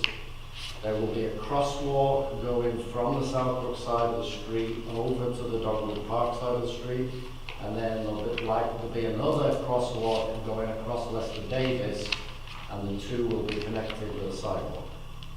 So that at future events we won't need a deputy, you can press a button and the light will stop the traffic and people will be able to pass safely into the park. And the We'll see other, about that. the other outstanding issue was the plans did not show the current, they showed the current above-ground utilities, but the new plan showed possibly underground utilities in that area. So there may not be any telephone poles there. Well, what they said was they didn't have utility plans as yet. so- Right, so there's water, there's still under electrical, construction. there's all kinds of stuff that needs to be discussed. But really, when we went and did the on-site visit at the park, and we saw where the current water main meter is and a few other things, it's really not coming in as far as we were originally thinking. So we're doing pretty well as far as what we're losing and how much we're getting. The other thing that's noteworthy is, again, we've got 56,000 going to the Part F organization, of the 97,000 that we're keep. So we have roughly 20,000 that we get to keep. That'll be for things like taking down the existing fence and redoing the trails after construction. So when we say, sometime, let's say in the spring or whenever we decide to do it, we need to rent the equipment to take down the fence. Well, we're going to be giving $20,000 to do that, and I think it's probably about, what, $1,200 for the equipment? If we do For labor. 40,000 if we keep the difference between the total amount and the right of way. Right, but The idea is, specifically mentioning the monies they were giving us for the quote-unquote Fence. Yeah. yeah, so when we go to tear down the existing fence, now, we don't have to tear down the existing fence, even though the rails are $12 a piece. They'll just come in with a bulldozer and bulldoze it all themselves and take down the trees, but I think we want to spend that money, salvage that material, Save what we can. and use what we can. Okay. Any particular questions from anybody on that?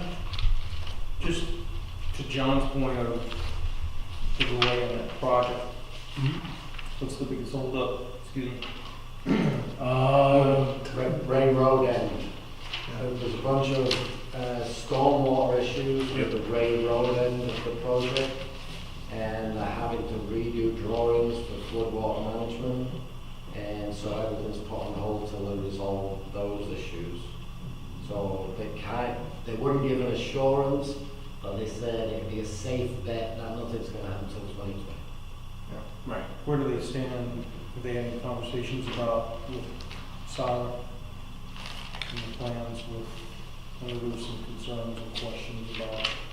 Right, we didn't actually ask that, but I don't know if there's any particular concern at this point. But I will see if I can follow up on that. Matter of fact, if you talk to Mike, if you talk to Jason from DOT, Yeah, if sure. you don't mind bringing that up, Will do. thank you. Okay, anything else? Next item is item 18, is the consider exceptions to annexation policy for Adelaide Estates. And as we know, our annexation policy requires 95% of the lots in a subdivision to agree to be annexed and asks for a $30 fee from each lot. There was a gentleman who lives in the 68 lot subdivision of Adelaide Estates. He's here. Mr. Helms. Yes. You don't have to, Okay. I don't think, unless. No, you please want to come up, there's pitch. probably going to be questions. Come on up. Since you came and stayed this whole time, listen to us. Come get your money's worth. Get off the front row seat. So it's just south of Potter's Trace on Potter's Road, I guess.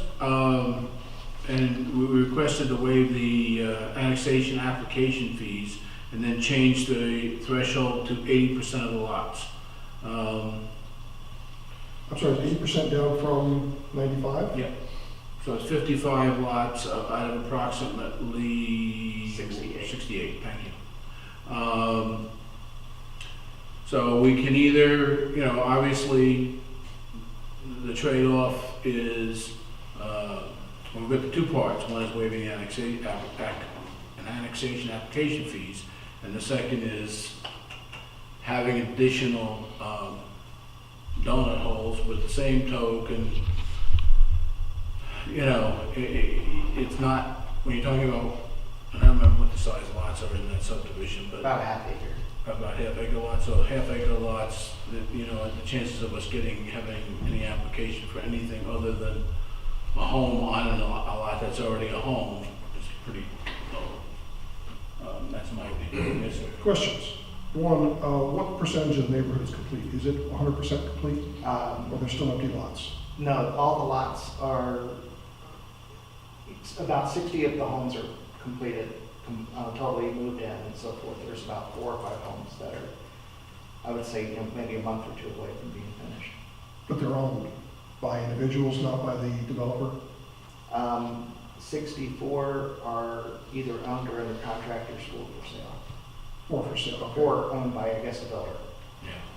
Do we want to make the stipulation that those last 4 automatically come into Wesley Chapel, or do we? Well, if the ask is for 55 lots out of 68, you know, obviously I'd love for 4 to be in, but if it's. Well, just the Four- less, or I mean, 15. we have like 4 or 5 donut holes in my subdivision, and 4 or 5 doesn't seem like a lot, but I'd much rather reduce it if by a few if we can. If we can make the stipulation that those last 4 come in as Wesley Chapel lots, if we agree with the rest of it. Well, but is that less or more? In other words, if he's asking for 55, roll to 80%, 55, and there's 4, those 4 are included, then he only needs 51. Or do you want 59, which is a little bit, that's why, 59, well, I think, go ahead, David. I mean, one of the things, let me just back up for a second. Could you please, since you're up here, any speaker should be giving their, we know your name, obviously, Dave, but your address, that, For the record. Oh yeah, my address, 1113 Colonel White Drive, Collonel. Everybody spells it like a kernel of corn. Or colonial. That's right. Yeah. okay. So, And then part of it may be my understanding, so I'll stand corrected. And Sure. as I read it, and I'll stand corrected, it was the 95% threshold. As I understood it, then with anybody who opted out would opt out, you would have those donut holes through the neighborhood. My assumption was that at 95 or whatever the percentage is that agreed, the whole neighborhood would go. That's how I read it, but I will stand corrected. so we've had subdivisions come in 95, 90, 75 even, I think, at one point. That's why we put that rule in. Okay. But, and Mike, you were asking for that clarification for those 4. That was what we ran into in Wesley Oaks, because the developer was going to come in with the second half of the job and never did. Yeah. Is it? Yes, Cheryl. If you have 95%, you would require 65 homes. So 3 could stay out and still be within your guideline. The other thing is, we can't get an annexation petition from a home that's owned by the developer today, because we need it to be owned as of next Oh, June 30th. there's your clarification. Okay. Part of my assumption was that the applications are due in January, mid-January, I think. Mhm. And so the plan is for all the homes to be sold by the end of the year, or closed. I mean, the builder wants to be out of the neighborhood by the end of the year. That's like plans sometimes, that always work out. A question for Cheryl, when we do an entire subdivision in the village of Wesley Chapel, doesn't the developer stipulate that those homes have to be Wesley Chapel residents? Well, in the past, we've had a developer bring his whole subdivision in, and then when it's sold, they're already in Wesley Chapel. We can't make the stipulation that these last 4 lots that are not even sold or under contract yet? We have not heard from the developer. You'd have to negotiate with the developer, not they. So is the developer, would he be on board with that, or have you spoken to him about that? I'm sure he'll sell them by next June. Well, yeah, I'm not worried about when they're gonna sell. I guess the question is, can we close the donuts now before the lots are sold versus waiting until after somebody moves in and then say, oh yeah, by all the rest of the stuff you've done, now you have to go through this one more step. Well, this entire annexation will not become effective until next June 30th. We only do annexations once a year. We have to receive it by January, end of January, February. The paperwork ensues, and then those people, if you submit a petition to annex your home and then you sell it between January and June, you get thrown out. So, Sounds like you've done your research, you know all the ins and outs of, Cheryl's been very patient with me, so. yeah, well, she's patient with all of us. We don't know everything in our ordinance books, and she does, and she helps us. interpret stuff sometimes, so I don't have any problem with it. Where are we, people? So you gotta waive the, two things that were asked was reducing the percentage from 95 to 80, and then waiving the annexation fees of $30 a house. Now, if you remember, we had waived it at the end of last year, beginning of this year, but that kind of expired, so it's a request for another. I'm fine with it. I'm interested to see what the rest of the council thinks. Any more discussions from? We had talked about trying to do a bigger push before the January deadline to get people to annex in and waive that fee. I mean, we gotta pay for our deputies somehow, so we better get people to join in. I was glad, I think the last survey report said that our village of Wesley Chapel's up to almost 9,000 residents. 88 something. Yeah, so I'm glad to have more residents, and consider residents of Wesley Chapel. Well, I know, yeah, but first of all, do I have a motion to approve the waiver of the $30 fee, and let's just handle these separately. The waiver of the $30 fee for annexation. So motion. Is that just for Adelaide Estates or for anybody? I think This is a specific request, so I so would say it's for Adelaide Estates.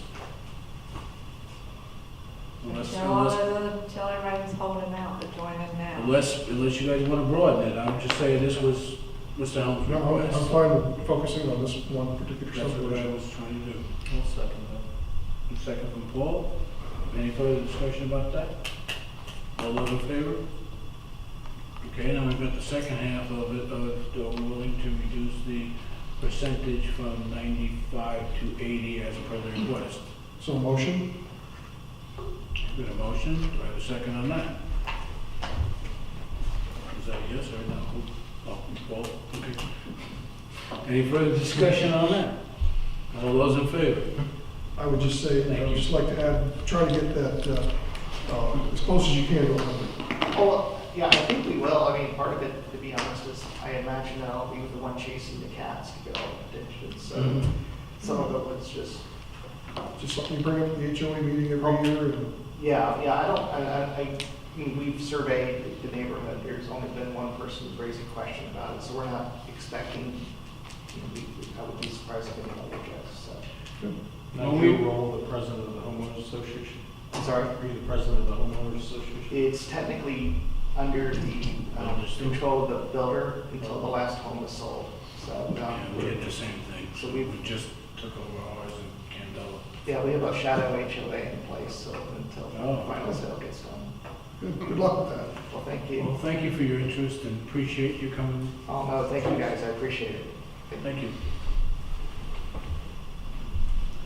All right, item 19, discuss potential sale of the village-owned 2.63 acre parcel. As everyone knows, we own, as I think everybody realizes, remembers, we own a piece of property behind 201 Central, behind a little parking lot that's next to Anytime Fitness. It's sort of an hourglassy type shaped property. I should have the map probably down there still. But the question is, at one point that was being held for a EMS site. There was some interest by a number of the residents of the village. Union County, how many years ago, 4 or 5 years ago, elected to go with a different model. First of all, they contract that out with the hospital, and secondly, they do what's called a roving allocation's the wrong word, roving, System status management. It's called system status management. system status management. We go park in Target parking lot and hang out. Or wherever. So yeah, so they stage vehicles in different spots around the county, so they can be dispatched fairly quickly, rather than have a permanent home in, let's say, fire departments, as they used to do, and those kinds of things. That's not the model now, and nor has it been. That lot has sat there idle since, well, it took a little while after the JDH built the shopping center to do it. what they did, but they, you know, again, they had always said they were gonna donate, so donate that property. Question is, does the village wanna hold on to it, or do we wanna consider selling it? If, again, we need to do an appraisal and the right offer, and right now it's zoned, I should add that, it's very important, office institutional. So there is, you know, a limited number of uses that could go there. You know, unless we elected to rezone it for whatever reason, which we don't typically do. Question, do we have interest in people from people around that? I had gotten a question if there was a potential for that site. We had gotten one 6 years ago from Anytime Fitness, who was interested in it, and at the time, you know, we were not. I have not approached him again, and that is not who is asking at this point, it's a developer. But he's just feeling out the, you know, trying the water, what's the term? Testing the water, thank you. So, and we don't, by whatever we do tonight, we're not committing to anything other than to say we listen. Can we see the map? Like, what's around it? Like, what is the? So, I'm getting there's a residence to the north of it, Tom Waxonian Trail Road. Right. There's a residence to the north of it. There is the parking lot for the Ralph's Ice Cream and Anytime Fitness that goes back there. That abuts it. And it's sort of almost the opposite, the side entrance to the Lindenwood subdivision where I used to live. So, you know exactly where it is. I mean, I think one thing, even if there's any questions, having some sort of an assessment evaluation done of it, I mean, no matter what. Oh, absolutely. Yeah, we would not, I mean, we could do that for almost anything. Is there any way we could transfer the appraisal cost onto whoever's looking to develop it? Then you'd have to have a commitment almost. I mean, nobody's gonna pay for an appraisal cost if you're not gonna commit. Well, the thing that I And I remember. can't ask you to commit yet, because Sure. Well, the thing I It's remember right about it before was, is that even back a couple of years ago, when Anytime Fitness was looking at it, they only wanted the road frontage portion of it, they didn't want the back part of it. And it's kind of hard to do anything with that. I would rather get rid of the entire parcel and not just a portion of it.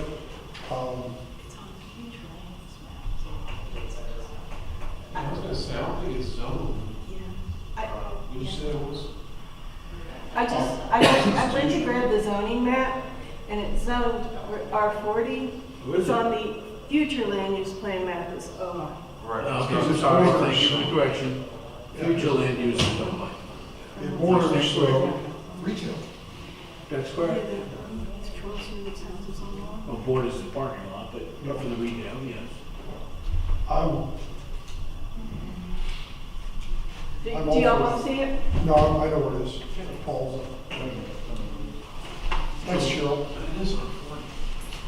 Thoughts? I don't know what we could ever do with it ourselves. I mean, there was talk a while back about trying to get our own post office, for example, and that property, you know, might be suitable to say, look, we'll give you the land if you can give us a post office. There was talk about selling it to Anytime Fitness. There was talking about the ambulance we've already discussed. There was talk about, you know, what's the property worth. There's a lot of things, but I don't see us personally using it for anything. It's too small for a park, it's too small for, you know. Yeah, I thought there was discussion that went really early on about a pocket park, and we have a 22.5 acre, or slightly less now, park, will be, at Lester Davis. I don't know that we would want, if we want to do a park somewhere else, we would do it on another piece of property, or back here even, which we haven't even addressed the Right. rear of this building. I'm all for giving it up and letting somebody develop it and turn it into something. Yeah, so that's right. Paul? I mean, we can certainly entertain offers and know what the value of it is, but in the same sense, you know, property does increase in value, it's just an asset for the town to have and hold and use as needed. Talk further. I mean, I think I'd like to go out and look at it, because I'd like to see how it borders those homes. Because I So- mean, if it's zoned residential and we sell it to somebody that's OI, that's landowners might be pretty upset. You have to Potentially. get a real estate, there's an appraiser's impact study. Let you know if this gets developed in such a way, how does it affect the neighbors? So, Especially on a lot of those home sports farms. No, you're thinking up just a little further. The poor guy next to it has a farm next to our property, but his house is. But doesn't it border Chaucer Road, which all has very big properties? no, Doesn't it border Chaucer? Chaucer is the horse farms you're talking about, I think. further back.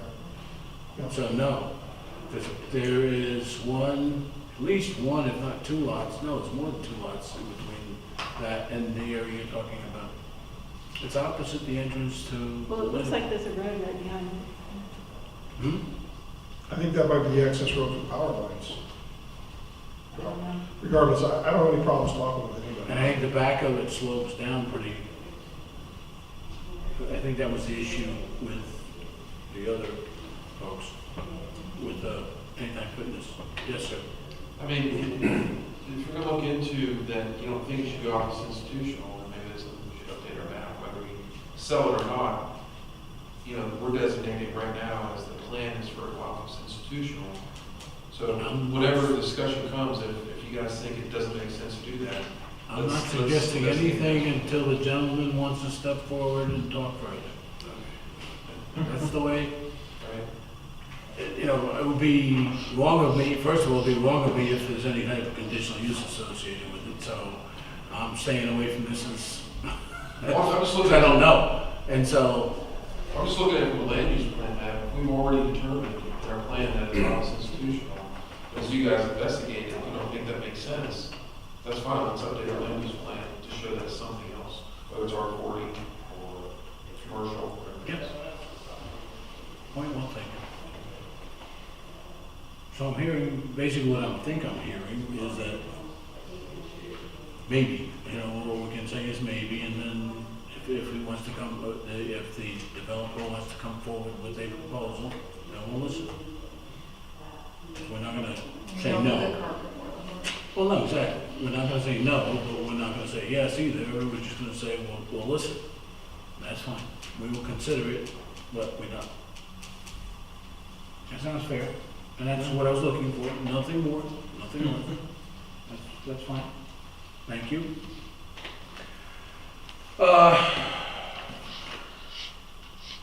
Item 20, consider allowing a business association to use council chambers and waive the rental fee. Paul? So you talk to me about. Yeah, this is basically just, I've been doing a lot, I say a lot, like the Waxhaw Business Association, they have a couple of monthly meetings where it's just community business people, they gather, snack, something like that, guest speaker. I just had been asked about why we never had anything like that in Wesley Chapel. And honestly, just looking around for something that you could, I say a venue or a space. Typically these are done like 7 o'clock in the morning on like a Wednesday or Thursday midweek, just for business people to get together. We have really limited options in Wesley Chapel. I spoke with the manager of 201 Central. He loved the idea. They've got a perfect space in there for it, but unfortunately, it ran up the corporate flagpole, and their policy now is not letting anybody at all use that space, period. That's just silly. So that kind of limits the options, and, you know, just talking to Brad about, you know, would there be a possibility of doing something like that here, doing, you know, an unofficial Wesley Chapel Business Association gathering where we just have a guest speaker, maybe do it for an hour, 7 to 8, once a month, something like that, where we bring in, so like Dean or Anthony from Brooklyn Pizza, whatever, talk about running a business in Wesley Chapel or other significant business people within the community, just talking about business leadership or whatever. Nothing complicated. Yes, in full disclosure, and a business person, I live here in Wesley Chapel, so I would participate in some of those discussions, so I would recuse myself from any voting or whatever would be necessary, if I want to be perfectly clear about it, but for just limited options in Wesley Chapel, other than my garage, which, Building is paid for by taxpayers, should be used by taxpayers, and businesses in Wesley Chapel also pay taxes. Taxpayers. Who would let them in Twice. at 7? 'Cause- I mean, I would, That was not good.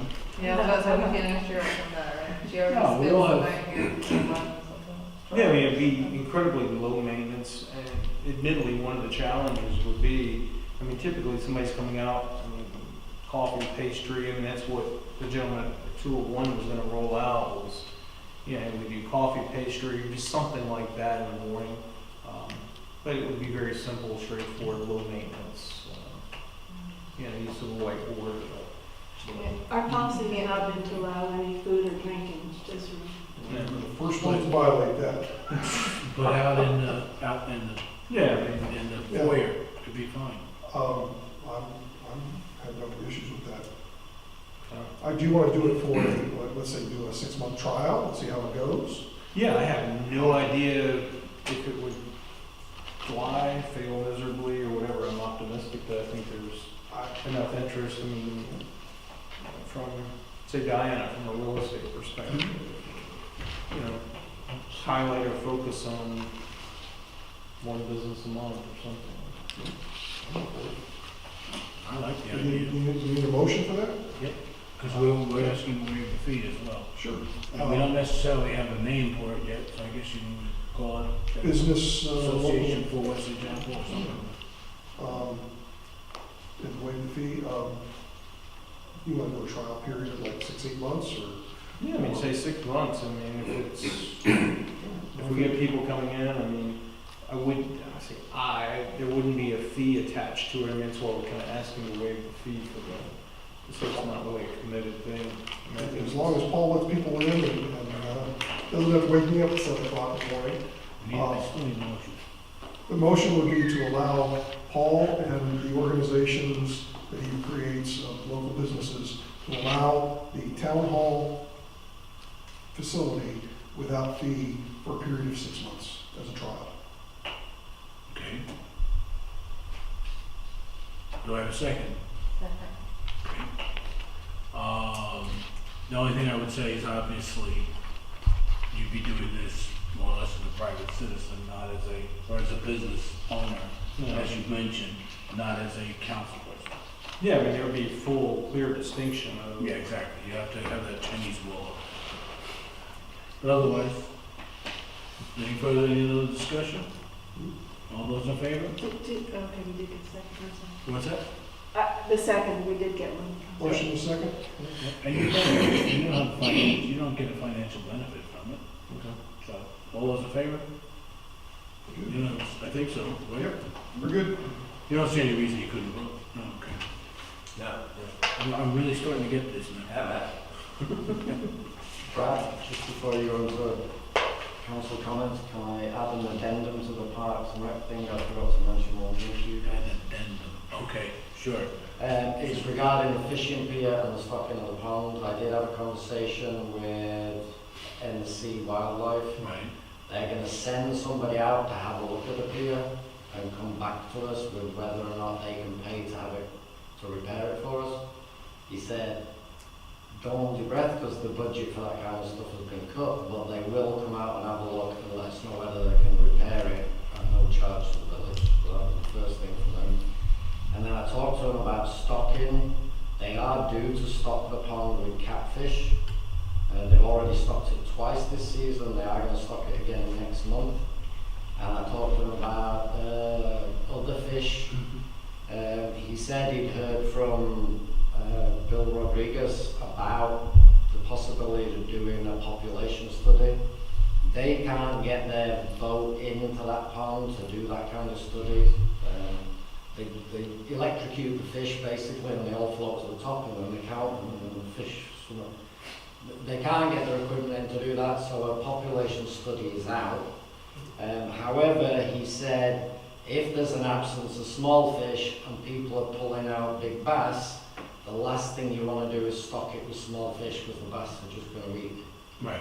So he said you need to stock it with 3 to 5 inch fish, which they normally do not do. They only normally stock it with fry. He said, however, he believes they've got some large bluegill in the catfish pond, and when they drain it, they're going to try and catch them for us and put them in the pond when they put the catfish in.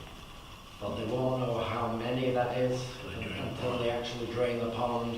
And so if that's an insufficient stocking, we'll be coming to you guys for some more money to buy 3 to 5 inch fish, or fingers crossed, they catch an adequate amount of 3 to 5 inch fish and we don't need to buy any fish. I did talk to him about grass carp. He said that would be a good idea to keep weeds and algae and that kind of stuff under control. So we are going to suggest buying 5 to 10 grass carp. John, are the boys still taking care of the monthly monitoring of the barley straw project? They have stopped doing the chemistry, but I think they're still taking photographs of the algae around. Okay. And the gentleman that's going to be looking at doing the repairs to the pier, if they cannot do the repairs themselves at their expense, can they recommend someone to do it? Because regardless, who pays for it, it still has to get done. Yeah, I think they will take a look, and if they can't do it, they were just going to say you're on your own. Okay. So we'd have to So find a find contractor something. to. I think we should start looking regardless. Yeah, it's a safety issue right now, I understand. Yeah, I don't want to find somebody who's pushed through the rail and ended up in the water and suing us for $1 million when we know we've got some dry rot on the pier. I'm trying to get everything for free first. Yep. I just say start looking just in case. Okay. I know it's kind of hard, you're saying bigger bass or fish or anything like that.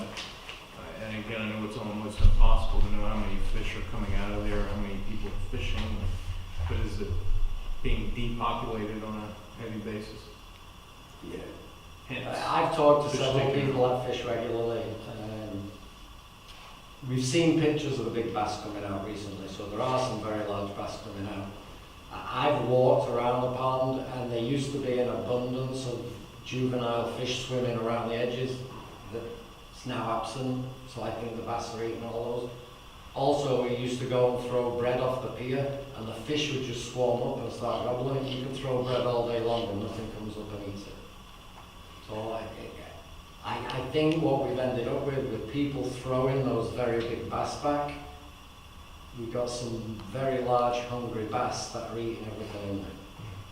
And if we put small fish in, we're just all going to get eaten.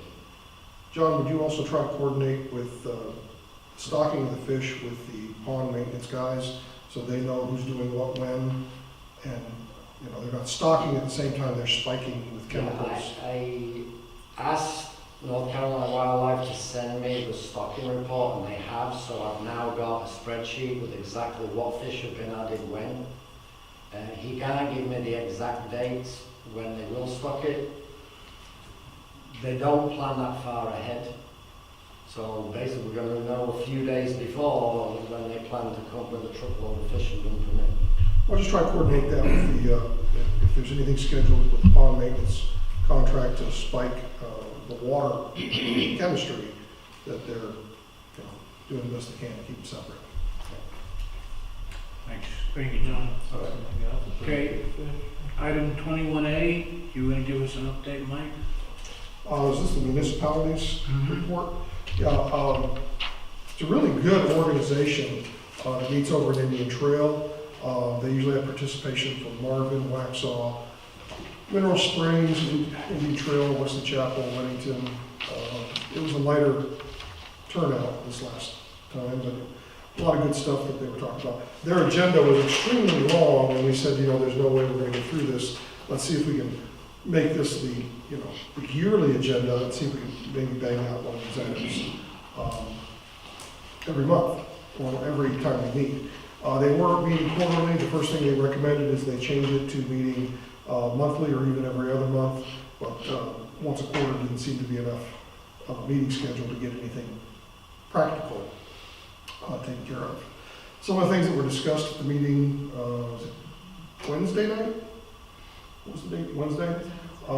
They talked about things like combining National Night Out events, where instead of everybody doing a very small National Night Out in Indian Trail, and Wesley Chapel, and Weddington, maybe doing some kind of a combination where we combine our resources and do a larger event. Of course, the question came up was, well, then where will we hold it, or do we rotate where it is year after year? So those are things they were talking about. Another issue that came up, and this was big for John, from a planning and zoning perspective, there was discussion about traffic impact analysis, which is something that we have done when a new subdivision comes in. We're going to say, okay, if you're going to put a subdivision at this intersection and it's going to be 400 houses, what's the impact going to be on the roads? And we all know that those things happen, and that's a pretty standard issue. But the question came up, do we do a post-development analysis to see how close the TIA is? If the TIA says that there'll be an increase of X number of cars per day, is there an advantage to come back and doing a post-development analysis and seeing how accurate those were? So if we say, look, if those things are always off 30 or 40%, why bother? Or do we need to bump them up another 30 or 40%? And it was one of those things where no municipality does a post-development analysis, and we thought it would be a good idea to maybe try to do that. Costs associated with everything like that. Well, the other thing that, yeah, I know there's a cost associated with it, but I thought that was something, we also talked about the ability to do equipment shipping. So if you had like the speed trap cameras, or even the little machine you put people across the road to count the cars, as you divide that up amongst all the municipalities, we may be able to do our own post development analysis of traffic patterns. Those things aren't cheap, but if we turn around and say, look, we're going to buy one and we're going to let all the local Western Union County guys use it, that would be a great savings and benefit to all of us. The other thing that they talked about from a planning and zoning perspective was to try to get the planning and zoning administrators together to standardize some of the ordinances to make it easier on the developers, to make it easier on planning and zoning departments. And the example that I brought up was the Heritage Project, which is half in Indian Trail, half in Wesley Chapel. And one of the issues that came up was their lighting plan. Indian Trail says that the average distance between lampposts, their ordinance says that the average distance has to be around, it has to be approximately 200 feet average, where our ordinance says that it can't be more than 200 feet between lampposts. So the Girona Heritage Program, or the Heritage Subdivision, was using one standard instead of the other, where if we were to just standardize it all the way across the board, it would maybe make it easier for us, maybe easier for the developer, just to standardize some of the things that are causing these problems. And I thought that was worth noting. And that was pretty much it. We didn't have a lot of time. We had started the meeting late because there was another meeting, another public information meeting over the church. But those are some of the beneficial things that came out of the meeting. Okay, thanks, Mike. Ole, you want to do a card? Yeah, just, they had a little bit of a change in leadership. I forget the other gentleman's name, Rick, who was there. Yeah, he started right as I became the COG rep, and he was new to the position, and I specifically asked him, I said, well, what can COG do for Wesley Chapel? And he goes, I don't know, I'm new to the job, so I don't know what COG can do for Wesley Chapel. And we talked about it for, I don't know, a couple of hours almost. And at the end, he said, well, it doesn't look like, because of the size of Wesley Chapel, that COG is really going to benefit us to some extent, which is why we withdrew from COG. And now we found out right after we withdrew from COG officially, the new director that just started last year is now moved on to another position, and they've got a new lead person with COG.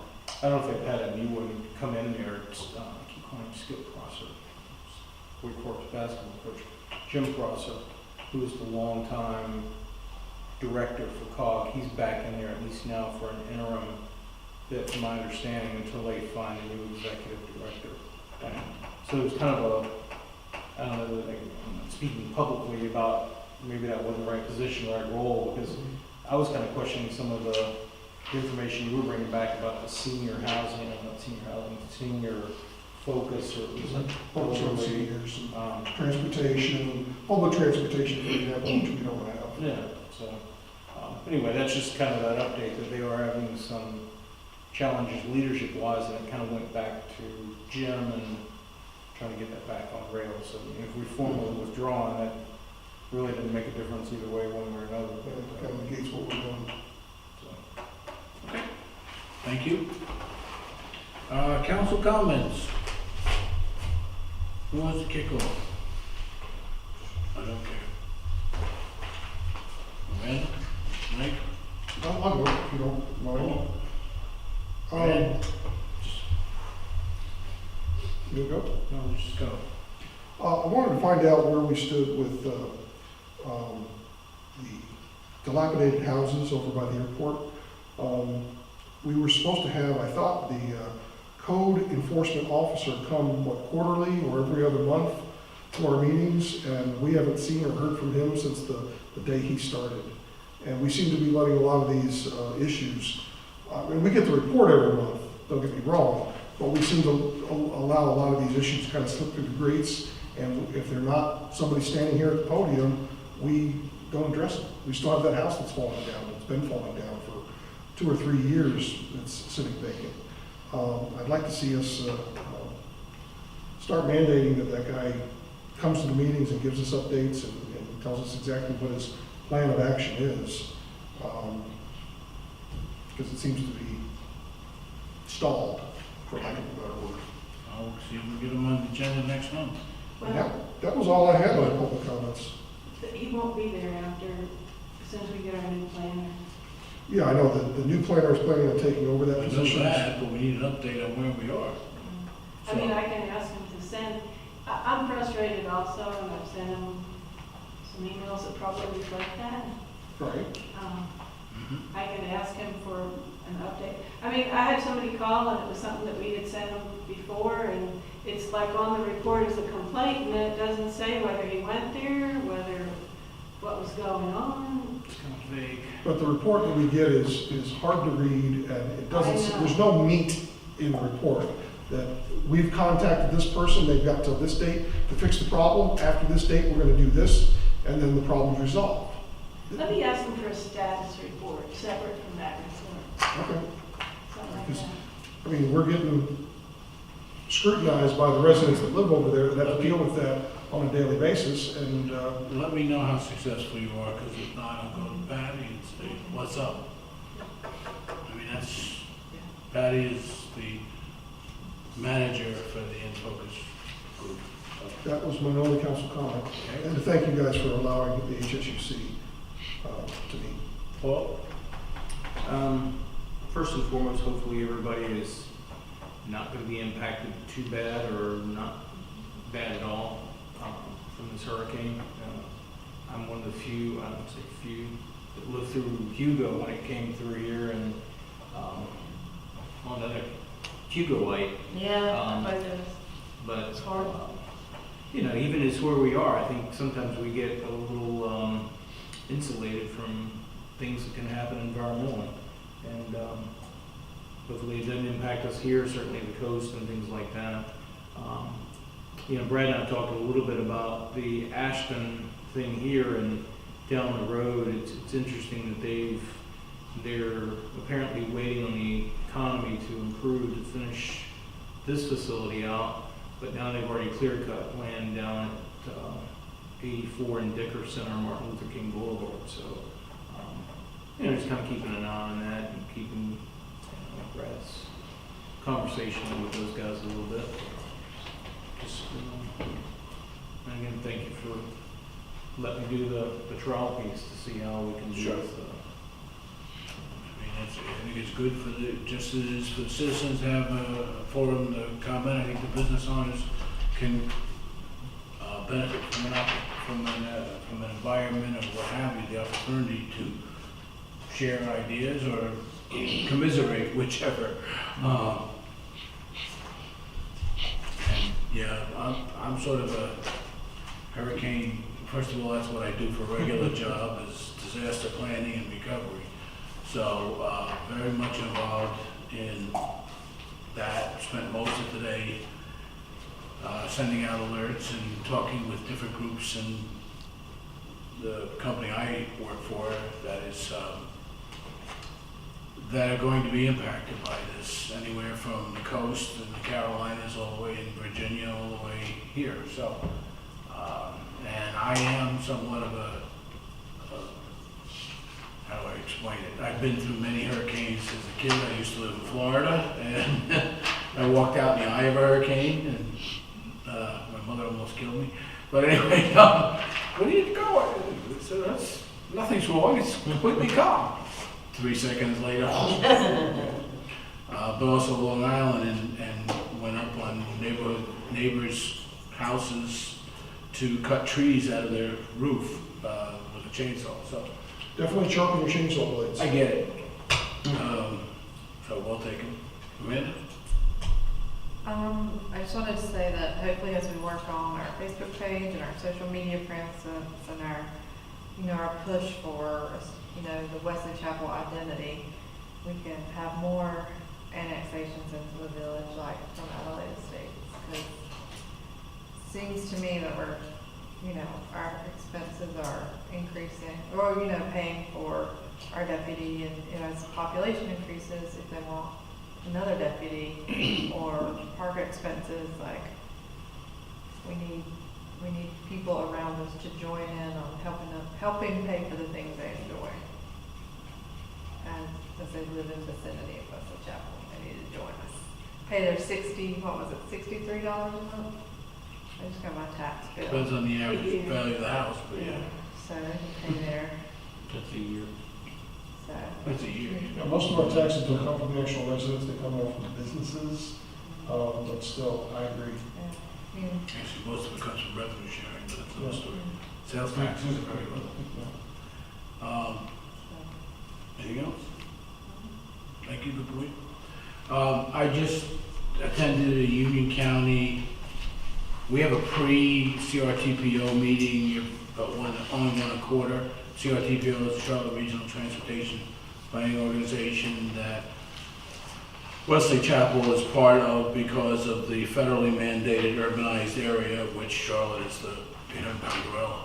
But one of the things Union County has tried to do is get together in various places. We've even hosted a meeting a couple months ago, but there was one today in Monroe. One of the things that came out of it, and it does have value because I think we're trying to act as a body, but it was a list of Union County projects overall, so there's a good list here. But I get asked all the time about projects for Wesley Chapel. There's a rumor this is happening, there's a rumor that's happening, and it's not happening. So there's only 5 items on the list, so humor me a minute.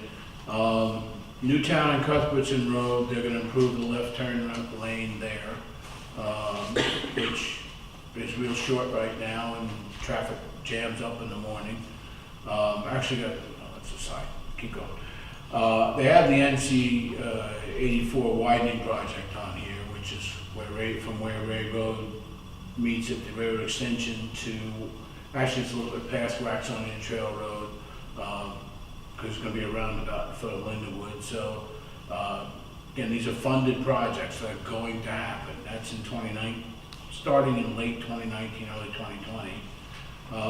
There's a Newtown and Waxonian Trail Road roundabout. That's been rumored for 3 years. That's going to happen next year. A lot of these projects fall under safety, which is why they can be done in a shorter time frame than other projects. The Potter and Wesley Chapel Road roundabout, that's the one the village is actually contributing part, about 20% to. That's going to happen in 2020. And then the NC 84 and Potter Road, where the Wesley Chapel Elementary School is going to get right turn lanes on all the approaches from all 4 directions. So that should again improve traffic flow. So, Are we gonna be able to get a look, I know we talked a little bit about that, about design, final design and layouts of that round run at Potter and Wesley Chapel stops, see how that's gonna look. I will ask them. Sure.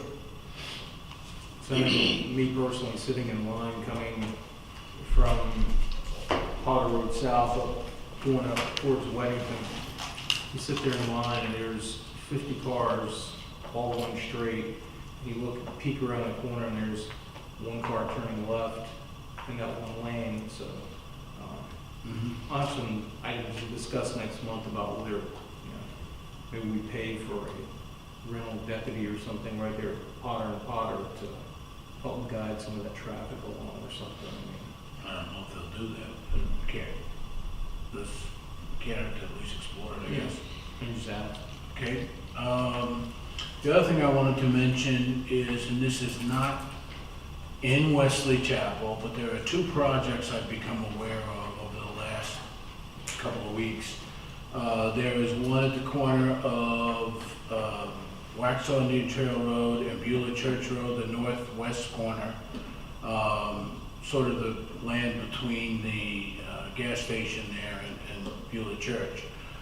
There is, at least phase one, I'll call it. It's actually two separate projects, but let's just say phase one is going to be a senior housing, for want of a better term, apartments. 182 units on 3 floors. On only 8 acres. On 8 point something acres. Yeah, that's crazy. Interesting, it's being proposed. It has, I don't know how far it's gotten, but they did a public hearing the other day. Only, I think adjoining residents got the notice, so fortunately Francisco was kind enough, was the property owner for the gas station, to let us know about it. I know Mike went, I know Francisco went. I actually went after you guys, I got there at 7. I had a migraine, so sorry, it took me a while to get past that. But I mean, again, the quality of the materials and everything else seems like it's gonna be, and it is in a depression there, but, and I'll just leave the but to anyone who's listening. The second project is actually on Antioch Church Road. There is a 20, Like 24. I think it's a 24-acre parcel. I had it here somewhere. In either case, it's gone through the 24-acre parcel that they're asking for the zoning to be changed to R10, quarter acre. I understand there are high-dollar homes, interestingly enough, and again, that's between Weddington and Wesley Chapel. Weddington is not very happy about it. We're not very happy. So they're basically looking to put, I think it's 68 homes on, no, it's 80. Apologize, I had my stats together and I've lost them somewhere. Is that one incorporated Union County? Yes. They both are, both of these he's talking about. They went to it went to the planning board. The planning board did not have, they were missing 3 members, so they're normally 7. They were Union County Planning Board, just so John doesn't complain. So they had 3 members missing, so they had 4 members. They tied 2-2 whether or not to recommend it. Well, just regardless of recommendation, I don't know how the county works, but certainly in ours, whether they recommend it or not, it still comes before the council with their recommendation, without their recommendation, or with a recommendation to decline it, whichever. In this case, it was 2-2. It will go before the Union County Commission on, I think, October 1st, and then again on October 15th. So a public hearing on October 1st, and then a decision on October 15th at the county meeting. I believe the Union County Mayor, Elizabeth Callis, yes, and I are probably going to attend. Weddington. Weddington Mayor, yes. That was one of the items that we actually discussed at the joint municipality meeting, is if we're gonna have a meeting like this, and all of Western Union County shows up, mayors, council members, things like that, and we talk with one voice from that group, it would probably carry more weight. Somewhat, and I'll save my comments for another time. So, I do have an issue with that. I don't think it's in conformity with the neighbors. And so there was quite a bit of pushback on it, but, awareness is everything to me, so I'm bringing awareness to Wesley Chapel. And I think that's it, other than be careful during the hurricane. So, Actually, one other update, they don't want it to be called the bypass, it's the Monroe Expressway. Should be online Thanksgiving weekend from the last update. The bypass, if you want to call it that, the expressway. right, I forgot what they changed the name to, but, yeah, it's Monroe. Yeah, so it was discussion at the meeting I was at this morning, that the county would have preferred that they also then change the signs that are gonna be posted that say, as they do in many areas, to say business, 74 business or what have you. And, cause that's not what they're going to say. And so, because people traveling that road might not know to get off to go for restaurants or use the bathroom or whatever. He was pretty upset about that. I don't blame him. It's an economic impact potentially for those stores. Sounds could be huge. Mike, you have something quick? You raise your hand. The motion to adjourn. I think he's trying to tell me. Can I have a motion to adjourn? Motion to adjourn. Second. All those in favor? Thank you, council, and thank you, everybody. John, Warren, you got this latest budget? Exactly. Yeah.